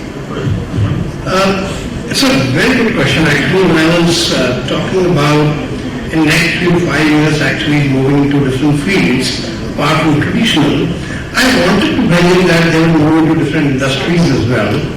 But please recognize that the profession is just about 2 decades old in the country. It has taken quite some time for the profession to really establish its footprints in the traditional areas. In the last decade, the trickle has started for actuaries to move into other insurance activities like sales and underwriting and claims analytics and so on and so forth. I think in next, I don't know whether in this decade, but by next decade. So it needs 2 things. Number one, it needs enough number of actuaries so that the need for traditional role of actuaries or the need for actuaries within insurance sector is satiated. Is after that, people will see, okay, where do we move? And so they will move into other areas, industries, other financial sectors, number one. Number 2, you need some people who step out and say, look, I'm not going to care about that 1 crore salary. I want to go and try out something in banking or some other sector and demonstrate that what value. Now, it may be out of interest in some area. I mean, I try to do that in underwriting and other business areas, but you need people who will really go out, step out and do this in other sectors. Otherwise, how will any other sector recognize that actuaries can bring value to them? Only when somebody goes and shows and demonstrate, they'll say, okay, yeah, these guys can do the job much better than what our traditional analysts or other professionals were doing. So it will take some time, but I'm very, very sure that by the end of this decade or early next decade, this will start happening, and many of you who are sitting here will not be in insurance industry, but sitting in some other industry. I heard a phrase this summer when I was at a conference, which I thought was quite insightful as to where, taking on what Anurag just mentioned, and where it can be expressed related to your point. And the message was that we have civil engineers, we have computer engineers, we have mechanical engineers. What we are actuarial engineers. We have tools at our disposal, mathematical formulae, theorems, principles. We have tools with us from a computing standpoint and all of that. And we put the 2 together to solve any problem similar to what an engineer does. And actually these people who are speaking have actually changed the way they position themselves and actually just call themselves actuarial engineers. And they go to the wider industry from that perspective. Hopefully that's useful. Yeah, thank you so much. Anyone else? Yes, at the front. And if it's to any of the specific speakers, then just say that. Yeah, just get the mic to you. I'm Ankit. I'm working with India First Life. So there have been recent regulation changes with the Commission, and the risk-based capital is coming up as well. Would you see, the question is for the entire panel, would there be any other change you would like from the regulator which would bring more innovation from the actuarial perspective. Anything else that you want from the regulator perspective, which is probably as of now prescriptive by regulator, and it should be more open to make the insurance industry more competitive. Like what they've done with the product side. Varun, why don't you take that first? Aren't you happy enough that there are enough changes already? Okay. See, there is one thing which has bothered me since last 20 years. Why, as a customer, if you think about it, do you generally go and say, I need life insurance, I need health insurance, I need motor insurance, right? If somebody were to create a Netflix kind of a subscription for you, that every month something goes, then that becomes your total insurance module. So many dinner table conversations, because people think that actuaries can also sell insurance. So they generally ask that, can you tell me a motor insurance or a health insurance? So I think the one big change according to me is universal license, which someday would come, because customer is looking for everything together. They are not distinguishing between the two. So I think that's one big change apart from what is already happening. The second one is product chassis. At least, and since you work in life insurance, the chassis is quite limited today. You know, the non-participating, the participating, there are those lines. And there are increasing risks.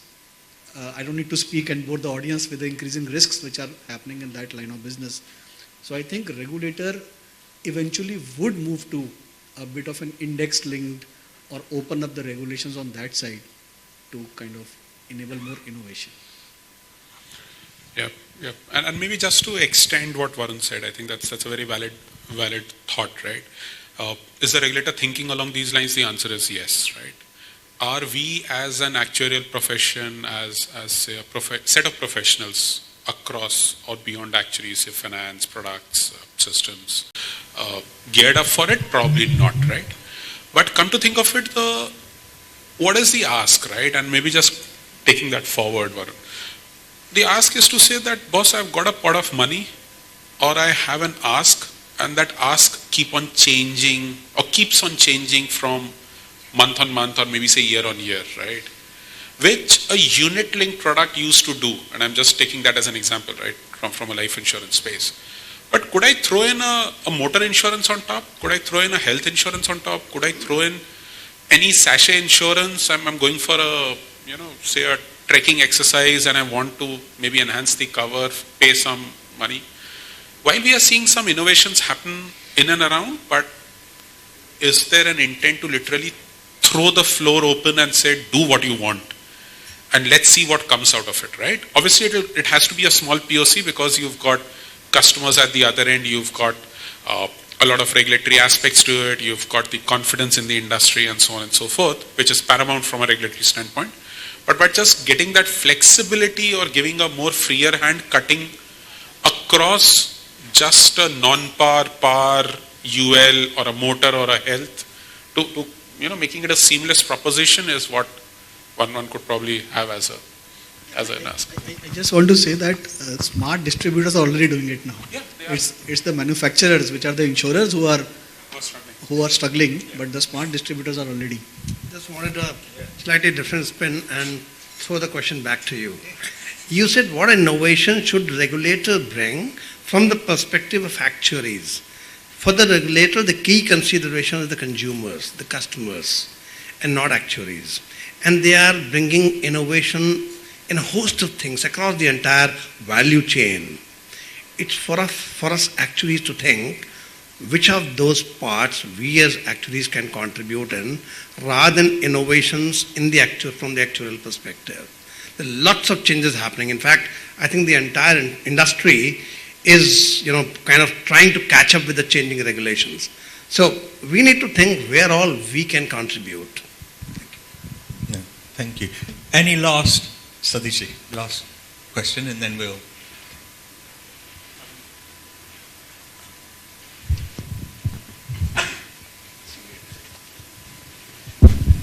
Good evening.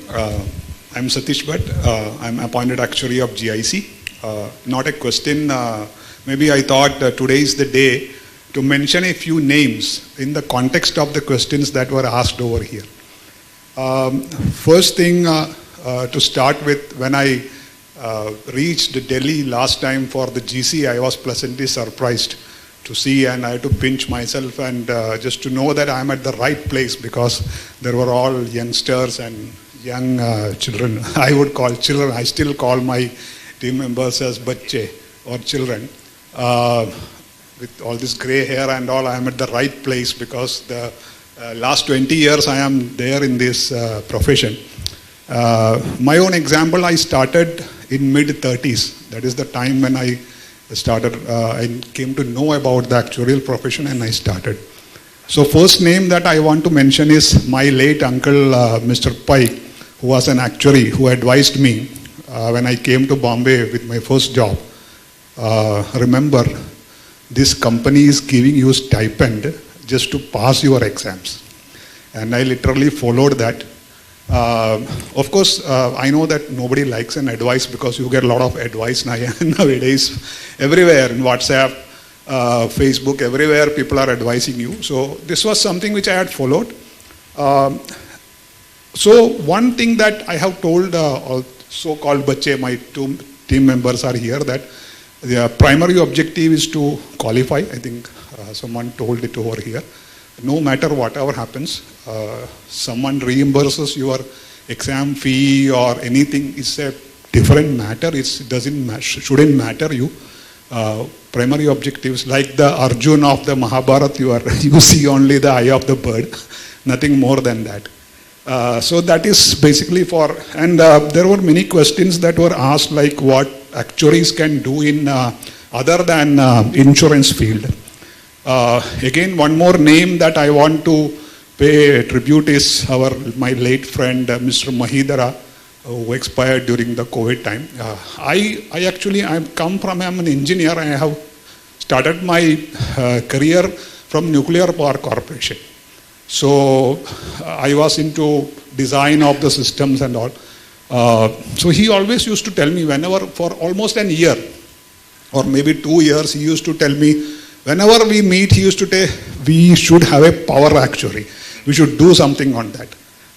Unfortunately, it all landed up in few notes that we exchanged, and nothing more happened over more than that. But as a tribute to Mahi, what we did in the last VAC, that is 2022, when we had the virtual actuarial conference, we had actually had a session by name Actuaries Beyond the Traditional Areas. I would like to mention a few names. One was our own Sumit Ramani, who is doing a lot of things other than insurance. Youngsters, young students, they may not know, but you can always go to the LinkedIn. Another person is Ajay Shekhar. I think he is active now. He is also taking many classes for Python and other. He is also not in insurance field. I think he is working in some other company in Chennai. There's one guy, interesting guy name. You will find him on LinkedIn. His name is Michael Jordan. You can go to LinkedIn and actually make him a friend. He's an actuary. You will be surprised to see what all things he is doing other than all insurance and all traditional things. Another quiet guy by name Peter Eben. He's from Australia. These were the participants in our Beyond Traditional Areas thing. He is into power field, I think electrical power distribution or something, where he is contributing his actuarial thing. So there are lots of areas, lots and lots of, you need not become an appointed actuary or even a pricing actuary if you are not interested. So there are lots of areas. These are just few names I know whom I have interacted, whom we have brought for the VAC during last year. Probably that recorded session also, maybe they are on our website. You can go and see that. So that is just, I thought today is an Actuaries Day, and this is the day we can remember all these people. Thank you. Thank you, Satish. Absolutely wonderful. And I think from that, what I take, and for the younger members of the profession, is that if you have ideas that are beyond, you're not alone. just reach out. You'll find somebody somewhere that's there, but it's not to say that everyone has to have those thoughts. There is well-entrenched, well-established routes where we do need a lot of actuaries as well going forward. With that, I thank all the gentlemen here. Thank you so much indeed. Arun, did you have anything to say there when you raised your hand, or you were just sort of letting me know? Yeah, go on. Yeah, one quick comment from the President. Yeah. This is one of the best discussion that I've had in the recent past. I could even remember. Thank you so much for such a thought-provoking and important discussion on this topic. Just one comment that I wanted to answer for the. I have mentioned about having more members, right? What do I do with the members, right? They'll have to have a career pathway, otherwise they will drop out of the profession, right? So that's what we have to. In the entire value chain, the end point is the career pathway for the student.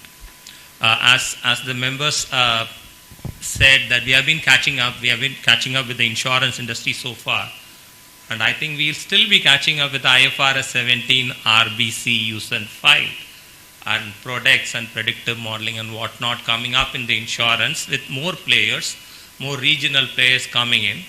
There is going to be a lot of catching up that's needed on the insurance side itself. Supply is still a challenge. We are trying to address that. But we shouldn't stop with that. We are trying to reach out to the other areas as well. Data science is exploding, risk management, they've all talked about it, financial planning. Banks have implemented IFRS 9, and we are reaching out to them as well. And the government has also promised us and that they will support us and reaching out to the banks. We will start baby steps. It will take time. It will not happen in a day or two. It will take 2-3 years time to crystallize, to have some shape on these directions. We'll start today. By the time 3 years come, we will have enough people on board and they will have enough directions, enough career pathways. We hope to do that from the institute side. That's what we look at. Apart from growing the membership in a qualitative manner, we are also looking at the career pathways for the student. But with that, I thought I'll thank you so much, and it's a wonderful discussion and very thought-provoking, and we will take some of the ideas that you had mentioned for our further discussions. Thank you, Kulin and the panel, for an interesting discussion. I would like Kulin to give a memento to each of the panelists, starting with Anurag sir.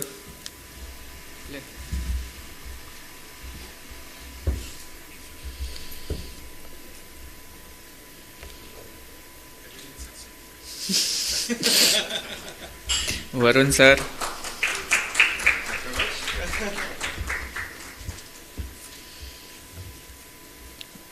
Jayesh sir.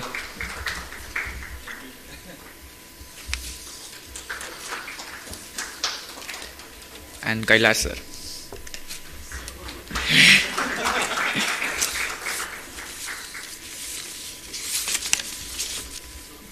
Yeah. So, yeah. Thank you, Kulin, for being the moderator for this session. Now I would like President sir to give Kulin his memento. Before I give the memento, I would like to congratulate Kulin and the DK Pandit team for achieving the QIS from the UK profession. They are the first Indian firm to have achieved the quality certification from the UK body. I'm very proud about that. I understand that's been communicated on the birthday of the founder Pandit Ji, and on 12th of August. I congratulate on behalf of our profession on the stupendous achievement on being a qualitative service provider for the industry and for the country. Thank you so much, Kulin, and thank you so much, Pandit team. And thank you for the collaboration of Thank you very much.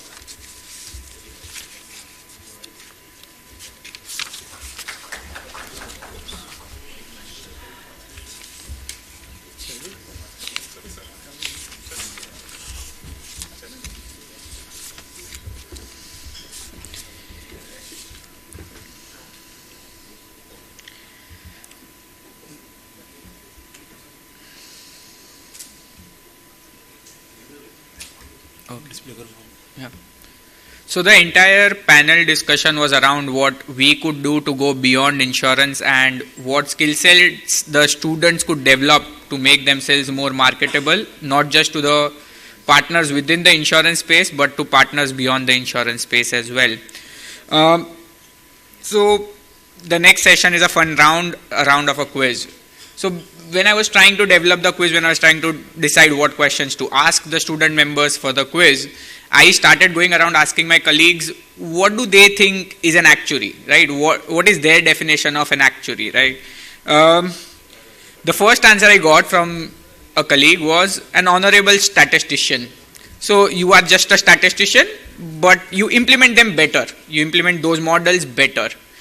The another thing that I got was there are two people in the world, or let's say there are two entities in the world. One is God who knows when you die, and the other is an actuary who is going to estimate when you die. And the third and the funniest of the three that I got was that you are a fortune teller, but without a crystal orb and an Excel sheet with you. So anybody with an Excel sheet and an actuarial mindset could be defined as an actuary.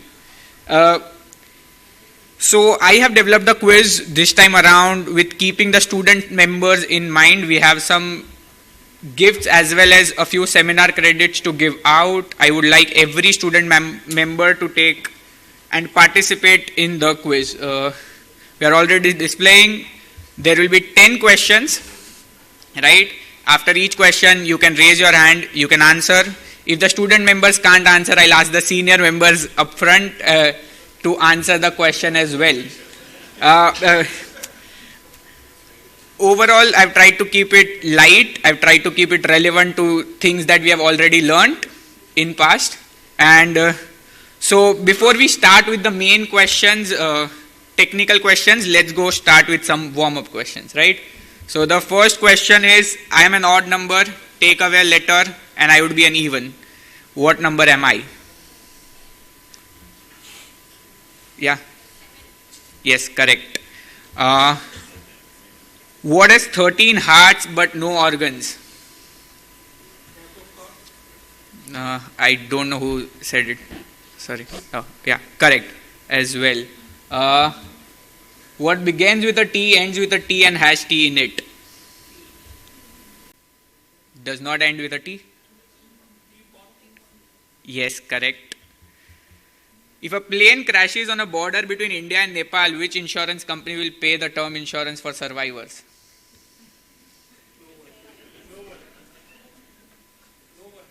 Why? Yeah, survivors won't have any term insurance to be paid out. If you answer yes, you are always lying. What's the question? No, if you're lying and you answer yes, you'd be lying.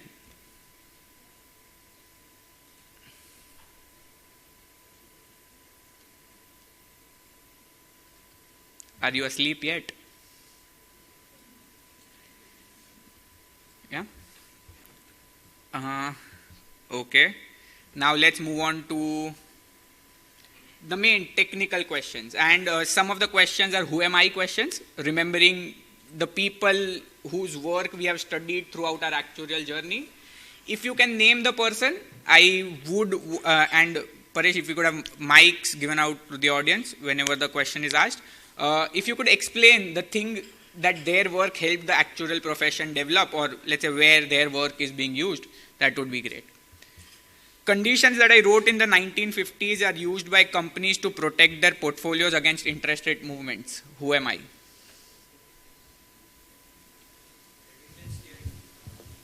Can you give his first name?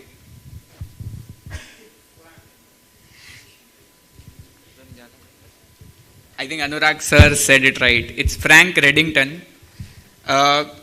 Just for brownie points, I guess, do you know the 3 conditions of the immunization theory of Reddington? The present value of the assets and liability should be equal. Volatility should be equal. Volatility? Yeah. Okay. And convexity of the asset should be greater than the convexity of liabilities. Okay. I'll give you half credit on this one, as the actuarial examiners here would like to say. The second condition relates to the duration of the assets and liabilities, and that should be equal. Okay. Moving on to the next question. This is from financial mathematics. An annuity of rupees 1,000 per year payable in advance costs rupees 15,000. What's the payback period? 1 year, 3 months.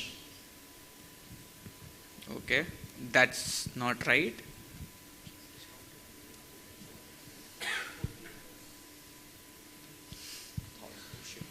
I think we have. It's 15 years. Sorry. I'll wait on. 14 years. That's correct. 14 years. This is an interesting one because this is one of those trick questions that everyone gets confused with. The term of the annuity is 15 years, but at year 14, the 15th payment would occur and your payback period's done. Right? So it's supposed to be 14 years. Again, let's get some more people to answer question. This famous curve is used in multiple famous actuarial applications, and this curve is named after that person. But this curve is named after whom? This is not just the bell curve. We do call it something else.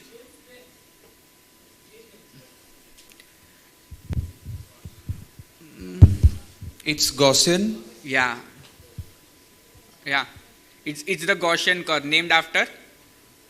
I don't remember the first name. Carl Gauss. So I get 50% of it, right? Again, a half credit for the last name being correct. I'm not sure an actuary would call this the bell curve.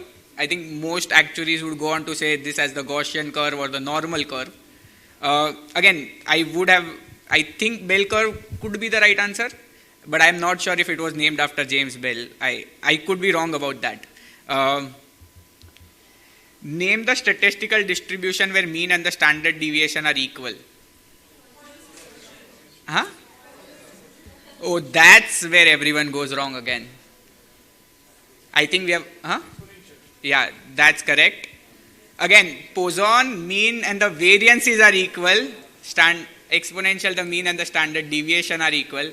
I think one of the traits as actuaries we have developed at work, we might not be using it here. We answer slowly. Whenever a management question comes to you, you give a tat of around 2 days, you're like, we need to investigate, we'll answer after that. This time around, in an effort to answer quickly, we are making some mistakes. Life insurance companies use this model to project their mortality into the future. Who are we?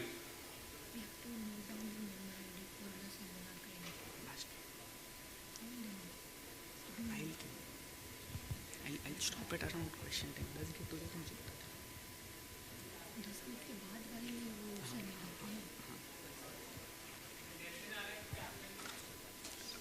You don't use Kaplan-Meier model to project mortality. Project mortality into the future. Lee and Carter, that's right. First name, last name, anyone? Any one of the senior actuaries? Ronald Lee and Lawrence Carter. Again, they were not actuaries per se, but their work has been used by life insurance companies to model their mortality risks into the future, quite evidently. An out-of-pocket fee that an insured pays as a part of their insurance coverage. Okay, we have somebody answering from there. Copay. I would accept that as an answer. Deductible. A copay would not really be a fee per se, as such. This one is another set of famous people. Black Scholes. Full names. Fisher Black and Myron Scholes. Yeah, correct. I am an 18th century British mathematician with a theorem, a field of statistics and a business school in London named after me. Who am I? Full name. Today is the day we are getting to know their full names, I guess. Thomas Bayes, an entire field of statistics. That's an achievement I think some of us in this room would wish for. Yeah. The next one, again, read the question carefully. If the covariance is 0, which of the following are true? X and Y are identically distributed, X and Y are independent of each other, and X and Y are uncorrelated to each other. Let's see some new hands popping up. If somebody new raises their hand, I'll give them the opportunity first. Anyone? Yeah? C. Correct. Yeah. Next question. If you have a data set with n observations and mode m, what will be the new mode if you add 5 to each data point? So most of us would know how a mean would work. Again, I see similar hands being raised. Yeah. Oh, that's wrong. Again, same hands. I'm trying to see a few new hands. That's not right. Somebody else answered. M plus 5. Yeah. Okay, going back to the roots of our profession. This principle of insurance, when translated to English, means utmost good faith. What is it called in Greek? Yeah, correct. Okay, this one is about, let's say, current issues or recent things that have been discussed around the profession. By 2030, what is the aim number of fellow actuaries according to DFS secretary? This is not a projection that we have made, but a projection the Department of Finance Services has, let's say, discussed about in terms of the actuarial profession. Anyone who was at the GCA? No. I think if you don't know the number, you are going to be shocked by the number. If you know the number, you were shocked when you first heard the number. The aim is 25,000 actuaries by 2030 and about 4,500 in the next 2 years. So again, I think for most of us who are still writing papers, we are expected to complete our papers, and let's say the next set of people who are 2 years younger to us are also expected to complete the papers in 2 years' time. This question, when was the Actuarial Society of India formed? We have heard the number today. So, yes, Satish sir is correct in that one. 1944, we are completing about 80 years of the Actuarial Society of India and another 17 years for the institute themselves. The government of India, this one is for the student actuaries. I think most fellow actuaries would be able to answer this one correctly. The government of India has tasked this body to regulate the insurance industry in India. What is the full name? Exact full name.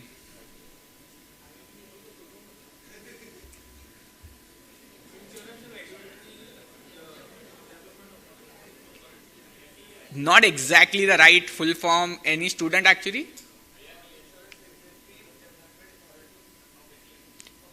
Not exact full form. I'm looking for the exact full form as per IRDA website. Yeah. Could you say that loud? Can we pass on the mic there? I'm not sure if it was the correct answer or not. Insurance Regulatory Development Authority of India. Still not the right answer. Not the full form as far as IRD is concerned for them. I think the hand raised at back. Correct. Again, we were missing an and here and there. The reason why I said this, the and's pretty important here, or else they would be developing regulations for us. But they are developing the industry as such. Again, this principle of insurance allows insurance companies to receive funds from the sale of the damaged insured goods. Which principle is this? Correct. Yeah.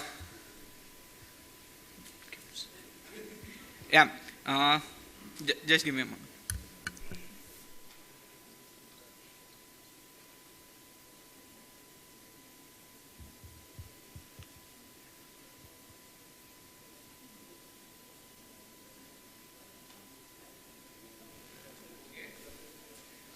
This one is, let's say, I did not want this to be a current issue question, but I guess this is the current issue question for the world. What is the phenomenon when negative growth rate occurs for 2 consecutive quarters? I think recession is the right answer. Again, please raise your hand to answer the question. I am the author of the book Wealth of Nations, in which it is argued that a free market economy where everyone acts in their own self-interest brings the maximum social benefit.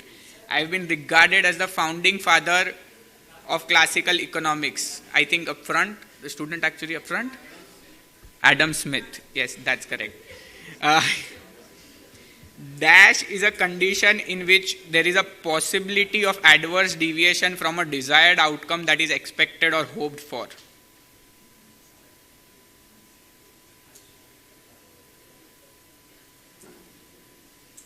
We deal with this every day. Let that serve as a hint.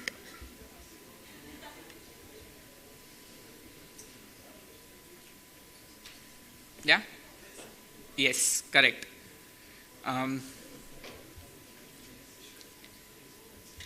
When the central government reduces the value of a domestic currency in terms of foreign currency, this phenomenon is called as?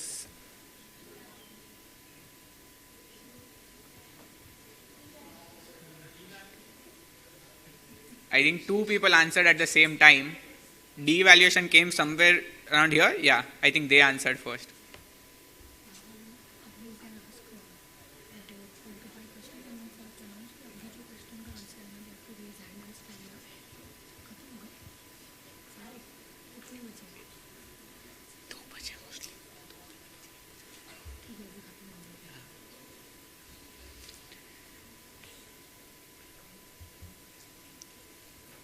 In the context of inflation control, what does one mean when they say sterilization of foreign inflow?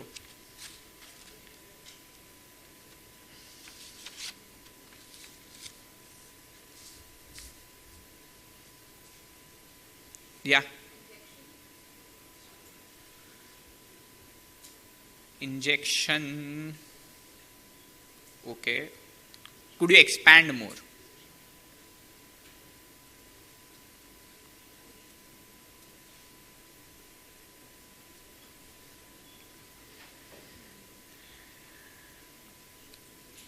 I wouldn't.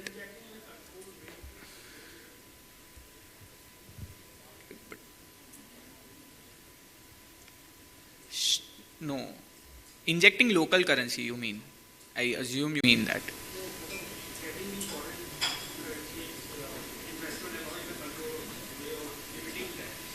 Okay.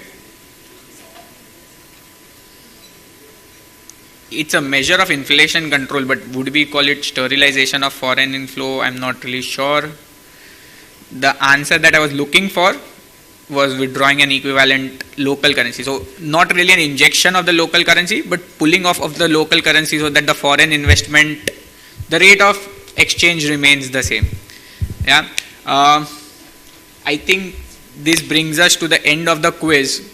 But yeah, we learned a few new names. We learned a few new things. And that's the beauty of our profession, right? We are still 600 people strong. the profession still small, and that allows every student actuary to make sure that they can connect with as many senior actuaries that they need in terms of understanding the needs of the profession, understanding or developing their own career path. So that has been the thing that I liked most about the profession since the day I started. The first time I wrote a paper, I was still connected to a fellow actuary who could just give me guidance on what I should do next.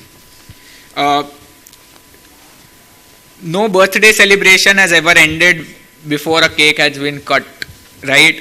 So I would like to invite our president and chief guest for the cake cutting ceremony.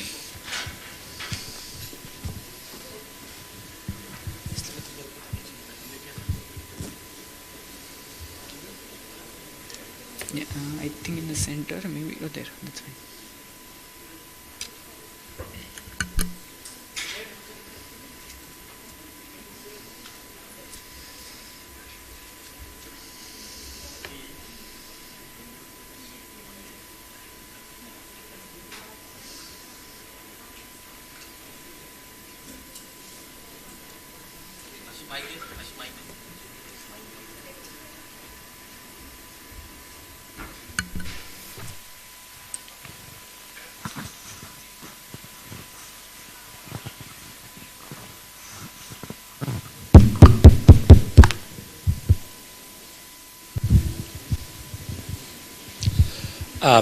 I just wanted to also invite on behalf of the staff, one or two members. Guru Raj is there.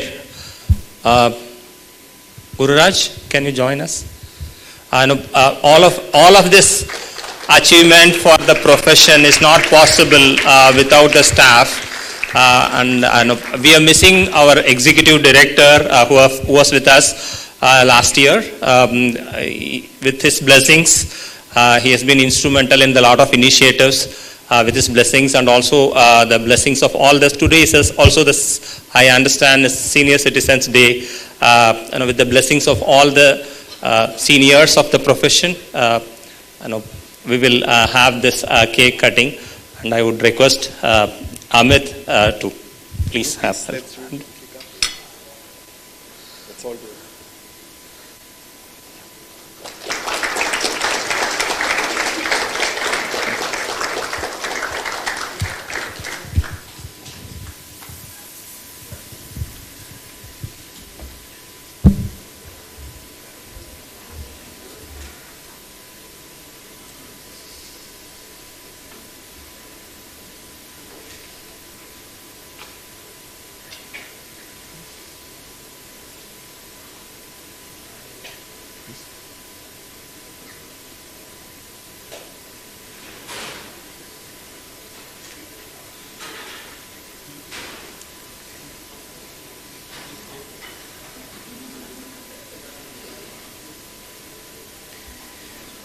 With this, we are nearing the end of this event, but before we close off, I would like to invite Karthikeya to give the vote of thanks.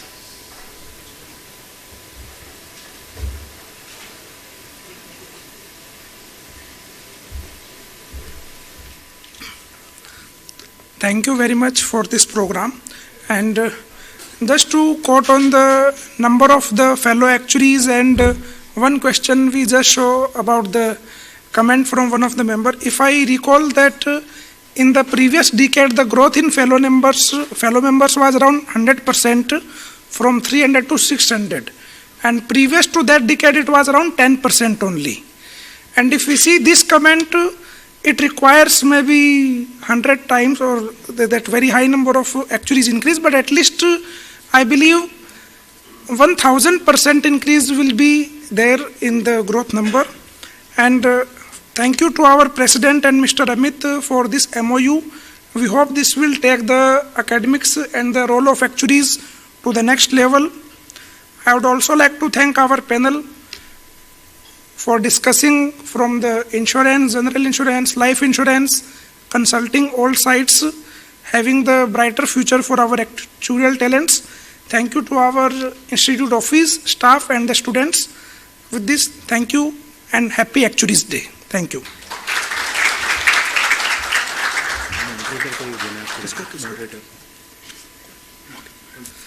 Yeah, I would like to invite our moderator for an MC for the day for this.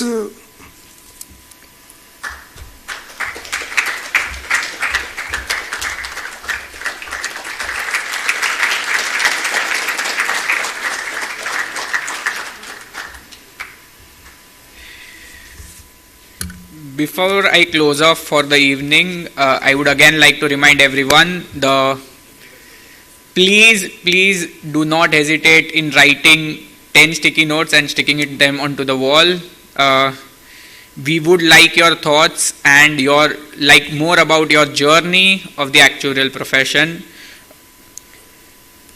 I think every one of us learned something new today. By the end of the day, we might have met some new senior actuaries, and that's the beauty of II organized events. In the last year, I have been to 2-3 events where the discussions rolled around IFRS 17, RBC, in the general insurance space where I work. But throughout the entire year, II organizes various webinars, seminars, and physical meetings between people in the actuarial profession where you could meet senior actuaries to student actuaries who are working in the same domain as you and learn about their experience. It's not just the technical knowledge that you get when you meet someone new, but learn about their experience and their understanding of our profession. So I hope to see you guys in most of II organized events as well as other actuarial forums. From my side, I would like to thank everyone, including Rashi and Paresh, special mention, who have been instrumental in planning this event and making sure everything goes to the team. Once again, happy Actuaries Day. This is me signing off as the host of Actuaries Day this year. Thank you.